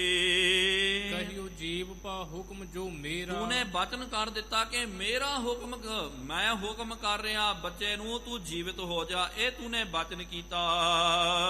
ਨਹੀਂ ਖੁਦਾਏ ਨਾਮ ਕੋ ਲੀ, ਤੂਨੇ ਖੁਦਾ ਦਾ ਨਾਮ ਨਹੀਂ ਲੈਣਾ ਕੀਤਾ ਹੈ। ਇਸੇ ਬਾਤ ਇਨ ਕੀਨ ਮਲੀਨ, ਆਈ ਗੱਲ ਦੇ ਨਾਲ ਤੂਨੇ ਸਾਰਾ ਕੰਮ ਖਰਾਬ ਕਰ ਦਿੱਤਾ। ਨਹੀਂ ਮਜ਼ਹਬ ਹਮਰੇ ਮੈਂ ਭਾਈ, ਤੇ ਐ ਭਾਈ ਸਾਡੇ ਮਜ਼ਹਬ ਦੇ ਵਿੱਚ ਇਹ ਨਹੀਂ ਹੈ। ਜਦੋਂ ਵੀ, ਕਿਉਂਕਿ ਪੈਗੰਬਰਾਂ ਨੇ ਵੀ ਫਿਰ ਜਿਨ੍ਹਾਂ ਨੂੰ ਜੀਵਿਤ ਕੀਤਾ ਉਹਨਾਂ ਨੇ ਇਹੀ ਕਿਹਾ ਕਿ ਯਾ ਖੁਦਾ ਇਹਨੂੰ ਜੀਵਿਤ ਕਰਨਾ ਕਰ, ਤੇ ਤੂੰ ਕਹਿੰਦਾ ਕਿ ਮੈਂ ਕਹਿੰਦਾ ਤੂੰ ਉੱਠ ਜਾ ਜੀਵਿਤ ਹੋ ਜਾ। ਯਾ ਤੇ ਚਾਹੀਤ ਦਈ ਸਜ਼ਾ, ਇਸ ਕਰਕੇ ਤੈਨੂੰ ਸਜ਼ਾ ਦੇਣੀ ਬਣਦੀ ਹੈ। ਭਾਵ ਕਿ ਜਿਹਨੂੰ ਆਪਾਂ ਧਾਰਮਿਕ ਸਜ਼ਾ, ਪੰਥ ਤੋਂ ਛੇਕ ਦੇਣਾ, ਤਨਖਈਆ ਕਰ ਦੇਣਾ, ਬਾਈਕਾਟ ਕਰ ਦੇਣਾ, ਸੋਸ਼ਲ ਡਿਸਟੈਂਸਿੰਗ ਬਣਾ ਦੇਣਾ, ਤੇ ਇਹ ਜੋ ਸਜ਼ਾ ਜਿਹੜੀ ਹੈ ਮੁਲਾਣੇ ਵੀ ਦਿਆ ਕਰਦੇ। ਤੇ ਮੁਲਾਣਿਆਂ ਨੇ ਕਹਿ ਦਿੱਤਾ ਕਿ ਭਾਈ ਤੂਨੇ ਬਹੁਤ ਵੱਡਾ ਅਪਰਾਧ ਕੀਤਾ। ਤੇ ਇਹੀ ਮੁਲਾਣੇ ਪਹਿਲੇ ਹੱਥ ਪੈਰ ਜੋੜਦੇ ਸੀ, ਕਹਿੰਦੇ ਕਿ ਮਹਾਂਪੁਰਖੋ ਸਾਨੂੰ ਬਚਾ ਲਿਓ, ਸਾਡੀ ਰਾਖੀ ਕਰ ਲਿਓ। ਤੇ ਜਦੋਂ ਉਹਦੀ ਰਾਖੀ ਕਰਨੀ ਕੀਤੀ, ਉਹਨਾਂ ਨੂੰ ਬਚਾਉਣਾ ਕੀਤਾ, ਤੇ ਸ਼ਰੀਆ ਦੇ ਪਾਬੰਦ ਲੋਕਾਂ ਨੇ ਸ਼ਰੀਆ ਦੇ ਝਮੇਲਿਆਂ ਦੇ ਵਿੱਚ ਪਾ ਕਰਕੇ ਇਹਨੂੰ ਕਹਿੰਦੇ ਤੈਨੂੰ ਹੁਣ ਅਸਾਂ ਨੇ ਸਜ਼ਾ ਦੇਣੀ ਹੈ। ਸਭ ਮਿਲ ਸ਼ਮਸ਼ ਲੀਨ ਗਹਿ ਤਬ ਤੇ ਸਾਰਿਆਂ ਨੇ ਫਿਰ ਸ਼ਮਸ ਤਬਰੇਜ਼ ਨੂੰ ਫੜ ਲੈਣਾ ਕੀਤਾ। ਕਹਿਤ ਜੋ ਥੇ ਦੁਖ ਦੇਹ ਨਾ ਕਬਹੀ, ਸਤਿਗੁਰੂ ਮਹਾਰਾਜ ਉਹ ਕਥਾ ਭਾਈ ਬਾਲੇ ਨੂੰ ਸਰਵਣ ਕਰਾ ਰਹੇ ਹਨ। ਇਹੀ ਤਾਂ ਜਿਹੜੇ ਝੂਠੇ ਬੰਦੇ ਹੁੰਦੇ ਹਨ, ਆਪਣੇ ਆਪ ਨੂੰ ਧਾਰਮਿਕ ਇਹ ਆਗੂ ਅਖਵਾਉਂਦੇ, ਆਪਣੇ ਆਪ ਨੂੰ ਕਾਜੀ ਮੁਲਾਣੇ ਆਦਿਕ ਪੰਡਤ ਆਦਿਕ ਅਖਵਾਉਂਦੇ ਹਨ। ਦੁੱਖ ਦੇਹ ਨਾ ਕਬੀ, ਪਹਿਲੇ ਤਾਂ ਬਚਨ ਕਿਹਾ ਤੈਨੂੰ ਭਾਈ ਕਦੇ ਦੁੱਖ ਨਹੀਂ ਦੇਣਾ ਹੈ, ਤੇ ਆਪ ਫਿਰ ਬਚਨ ਕਰੇ ਸੋ ਖਿਸਕ ਜਾਏ, ਬੋਲੇ ਨਰਕ ਚਪਰਸਤੀ, ਆਪਣੇ ਫਾਇਦੇ ਦੇ ਵਾਸਤੇ ਫਿਰ ਆਪਣਾ ਹੀ ਜਿਹੜਾ ਹੈ ਬਚਨਾਂ ਤੋਂ ਉਲਟ ਹੋ ਜਾਣਾ, ਮੁਨਕਰ ਹੋ ਜਾਣਾ। ਇਹੀ ਤਾਂ ਪਿਆਰਿਓ ਕੱਚੇ ਲੋਕ ਹਨ।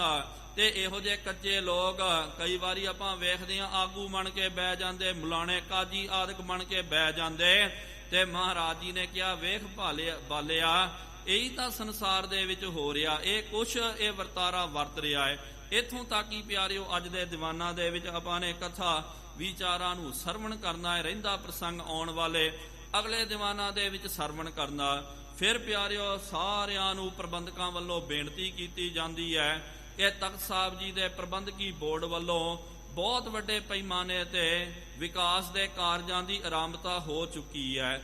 150 ਕਰੋੜ ਦੀ ਲਾਗਤ ਦੇ ਨਾਲ ਖਰਚਾ ਕਰਕੇ ਤੇ ਬਹੁ ਮੰਜ਼ਲਾ ਇਮਾਰਤ, ਸਰਾਂ, ਸਕੂਲ ਆਦਿਕ ਬਣਾਏ ਜਾਣਗੇ। ਸੋ ਸਾਰੀਆਂ ਸੰਗਤਾਂ ਨੂੰ ਬੇਨਤੀ ਕੀਤੀ ਜਾਂਦੀ ਹੈ ਇਸ ਵਿਕਾਸ ਦੇ ਕਾਰਜਾਂ ਦੇ ਵਿੱਚ ਵੱਧ ਚੜ ਕਰਕੇ ਹਿੱਸਾ ਪਾ ਕਰਕੇ ਗੁਰੂ ਮਹਾਰਾਜ ਦੀਆਂ ਖੁਸ਼ੀਆਂ ਪ੍ਰਾਪਤ ਕਰੋ। ਇੰਨੀਆਂ ਕੋ ਬੇਨਤੀਆਂ ਪ੍ਰਵਾਨ ਕਰੋ ਜੀ। ਵਿਚਾਰ ਕਰਦੇ ਆਂ ਬੇਅੰਤ ਗਲਤੀਆਂ ਹੋ ਗਈਆਂ ਜੀ, ਉਹ ਮਾਫੀ ਬਖਸ਼ਣੀ ਅੱਗੇ ਤੋਂ ਸਮਤ। ਆਓ ਸਾਰੇ ਗੱਜ ਵੱਜ ਕਰਕੇ ਫਤਿਹ ਬੁਲਾਈਏ। ਵਾਹਿਗੁਰੂ ਜੀ ਕਾ ਖਾਲਸਾ ਵਾਹਿਗੁਰੂ ਜੀ ਕੀ ਫਤਿਹ। ਹੈ ਅਚੁੱਤ ਹੈ ਪਾਰ ਬ੍ਰਹਮ ਅਬਨਾਸੀ ਅਘਨਾਸ ਹੈ ਪੂਰਨ ਹੈ ਸਰਬ ਮੈਂ ਦੁਖ ਭੰਜਨ ਗੁਣਤਾਸ ਹੈ ਸੰਗੀ ਹੈ ਨਿਰੰਕਾਰ ਹੈ ਨਿਰਗੁਣ ਸਭ ਟੇਕਾ ਹੈ ਗੋਬਿੰਦ ਹੈ ਗੁਣ ਨਿਧਾਨ ਜਾਂ ਕੈ ਸਦਾ ਵਿਵੇਕ ਹੈ ਅਪਰੰਪਰ ਹਰ ਹਰੇ ਹੈ ਪੀ ਹੋਵਨਹਾਰ ਹੈ ਸੰਤਾਂ ਕੈ ਸਦਾ ਸੰਗ ਨਿਧਾਰਾ ਆਧਾਰ ਹੈ ਠਾਕੁਰ ਹਉ ਦਾਸੁਰੋ ਮੈਂ ਨਿਰਗੁਣ ਗੁਣ ਨਹੀਂ ਕੋਏ ਨਾਨਕ ਦੀਜੈ ਨਾਮਦਾਨ ਰਾਖੋ ਹੀਐ ਪਰੋਏ। ਆਏ ਪ੍ਰਭ ਸ਼ਰਨਾਗਤੀ ਕਿਰਪਾ ਨਿਧ ਦਿਆਲ ਏਕ ਅੱਖਰ ਹਰ ਮਨ ਬਸਤ ਨਾਨਕ ਹੋਤ ਨਿਹਾਲ। ਵਾਹਿਗੁਰੂ ਨਾਮ ਜਹਾਜ ਹੈ ਚੜ੍ਹੈ ਸੋ ਉਤਰੈ ਪਾਰ ਜੋ ਸ਼ਰਧਾ ਕਰ ਸੇਵੰਦੇ ਗੁਰ ਪਾਰ ਉਤਾਰਨ ਹਾਰ। ਕਥਾ ਨਿਤਾ ਬ੍ਰਤ ਹੋਤ ਹੈ ਸੁਣੋ ਸੋ ਸਿੰਘ ਸੁਜਾਨ ਨਾਨਕ ਗੁਰੂ ਗੋਬਿੰਦ ਸਿੰਘ ਜੀ ਸਦਾ ਕਰੈ ਕਲਿਆਣ। ਨਾਨਕ ਗੁਰੂ ਗੋਬਿੰਦ ਸਿੰਘ ਜੀ ਸਦਾ ਕਰੈ ਕਲਿਆਣ। ਇੱਕ ਓੰਕਾਰ ਇੱਕ ਓੰਕਾਰ। ਨਿਰਭਉ ਨਿਰਵੈਰ ਅਕਾਲ ਮੂਰਤ ਅਜੂਨੀ ਸੈਭੰ ਗੁਰ ਪ੍ਰਸਾਦ ਜਪ ਆਦ ਸੱਚ ਜੁਗਾਦ ਸੱਚ ਹੈ ਵੀ ਸੱਚ ਨਾਨਕ ਹੋਸੀ ਵੀ ਸੱਚ। ਇਕ ਓੰਕਾਰ ਸਤਨਾਮ ਕਰਤਾ ਪੁਰਖ ਨਿਰਭਉ ਨਿਰਵੈਰ ਅਕਾਲ ਮੂਰਤ ਅਜੂਨੀ ਸੈਭੰ ਗੁਰ ਪ੍ਰਸਾਦ ਜਪ ਆਦ ਸੱਚ ਜੁਗਾਦ ਸੱਚ ਹੈ ਵੀ ਸੱਚ ਨਾਨਕ ਹੋਸੀ ਵੀ ਸੱਚ। ਇਕ ਓੰਕਾਰ ਸਤਨਾਮ ਕਰਤਾ ਪੁਰਖ ਨਿਰਭਉ ਨਿਰਵੈਰ ਅਕਾਲ ਮੂਰਤ ਅਜੂਨੀ ਸੈਭੰ ਗੁਰ ਪ੍ਰਸਾਦ ਜਪ ਆਦ ਸੱਚ ਜੁਗਾਦ ਸੱਚ ਹੈ ਵੀ ਸੱਚ ਨਾਨਕ ਹੋਸੀ ਵੀ ਸੱਚ। ਇਕ ਓੰਕਾਰ ਸਤਨਾਮ ਕਰਤਾ ਪੁਰਖ ਨਿਰਭਉ ਨਿਰਵੈਰ ਅਕਾਲ ਮੂਰਤ ਅਜੂਨੀ ਸੈਭੰ ਗੁਰ ਪ੍ਰਸਾਦ ਜਪ ਆਦ ਸੱਚ ਜੁਗਾਦ ਸੱਚ ਹੈ ਵੀ ਸੱਚ ਨਾਨਕ ਹੋਸੀ ਵੀ ਸੱਚ। ਇਕ ਓੰਕਾਰ ਸਤਨਾਮ ਕਰਤਾ ਪੁਰਖ ਨਿਰਭਉ ਨਿਰਵੈਰ ਅਕਾਲ ਮੂਰਤ ਅਜੂਨੀ ਸੈਭੰ ਗੁਰ ਪ੍ਰਸਾਦ ਜਪ ਆਦ ਸੱਚ ਜੁਗਾਦ ਸੱਚ ਹੈ ਵੀ ਸੱਚ ਨਾਨਕ ਹੋਸੀ ਵੀ ਸੱਚ। ਵਾਹੋ ਵਾਹ ਗੋਬਿੰਦ ਸਿੰਘ ਜੀ ਕਲਗੀਆਂ ਵਾਲੇ ਗੋਬਿੰਦ ਸਿੰਘ ਜੀ ਬਾਜਾਂ ਵਾਲੇ ਗੋਬਿੰਦ ਸਿੰਘ ਜੀ ਬਾਜਾਂ ਵਾਲੇ ਗੋਬਿੰਦ ਸਿੰਘ ਜੀ ਫੌਜਾਂ ਵਾਲੇ ਗੋਬਿੰਦ ਸਿੰਘ ਜੀ ਫੌਜਾਂ ਵਾਲੇ ਗੋਬਿੰਦ ਸਿੰਘ ਜੀ ਚੋਜੀ ਪਿਆਰੇ ਗੋਬਿੰਦ ਸਿੰਘ ਜੀ ਜੀ ਪਿਆਰੇ ਗੋਬਿੰਦ ਸਿੰਘ ਜੀ ਵਾਹੋ ਵਾਹੋ ਗੋਬਿੰਦ ਸਿੰਘ ਜੀ ਵਾਹੋ ਵਾਹੋ ਗੋਬਿੰਦ ਸਿੰਘ ਜੀ ਵਾਹੋ ਵਾਹੋ ਗੋਬਿੰਦ ਸਿੰਘ ਜੀ ਵਾਹੋ ਵਾਹੋ ਗੋਬਿੰਦ ਸਿੰਘ ਜੀ। ਧੰਨ ਧੰਨ ਸਾਹਿਬ ਸ੍ਰੀ ਗੁਰੂ ਨਾਨਕ ਦੇਵ ਜੀ ਮਹਾਰਾਜ ਧੰਨ ਧੰਨ ਸਾਹਿਬ ਸ੍ਰੀ ਗੁਰੂ ਗੋਬਿੰਦ ਸਿੰਘ ਸਾਹਿਬ ਜੀਓ ਮਹਾਰਾਜ ਧੰਨ ਧੰਨ ਸਾਹਿਬ ਸ੍ਰੀ ਗੁਰੂ ਗ੍ਰੰਥ ਸਾਹਿਬ ਜੀਓ ਮਹਾਰਾਜ ਆਪ ਜੀ ਦੇ ਪਾਵਨ ਪਵਿੱਤਰ ਅਸਥਾਨ ਤਖਤ ਸੱਚਖੰਡ ਸ੍ਰੀ ਹਜ਼ੂਰ ਸ੍ਰੀ ਅਬਚਲ ਨਗਰ ਸਾਹਿਬ ਜੀ ਵਿਖੇ ਸ਼ਾਮਾਂ ਦੇ ਦੀਵਾਨ ਸਜਾਏ ਗਏ ਹਨ। ਸਜੇ ਹੋਏ ਪਾਵਨ ਦੀਵਾਨਾਂ ਦੇ ਵਿੱਚ ਗੁਰ ਇਤਿਹਾਸ ਦੀਆਂ ਕਥਾ ਵਿਚਾਰਾਂ ਹੋਈਆਂ। ਕਥਾ ਵਿਚਾਰਾਂ ਕਰਦਿਆਂ ਬੇਅੰਤ ਗਲਤੀਆਂ ਹੋ ਗਈਆਂ ਜੀਓ ਮਾਫੀ ਬਖਸ਼ਣੀ ਅੱਗੇ ਤੋਂ ਸਮਤ ਆਈਆਂ ਸੰਗਤਾਂ ਦੀਆਂ ਹਾਜ਼ਰੀਆਂ ਤਿਲ ਫੁੱਲ ਭੇਟਾਵਾਂ ਪ੍ਰਵਾਨ ਕਰਨੀਆਂ। ਜੋ ਜੀ ਆਪ ਜੀ ਕੇ ਦੁਆਰੇ ਆਵੇ ਸੋ ਸਦਾ ਹੀ ਰਾਜੀ ਪ੍ਰਸੰਨ ਜਾਵੇ। ਗੁਰ ਨਾਨਕ ਨਾਮ ਚੜ੍ਹਦੀ ਕਲਾ ਤੇਰੇ ਭਾਣੇ ਸਰਬੱਤ ਦਾ ਭਲਾ।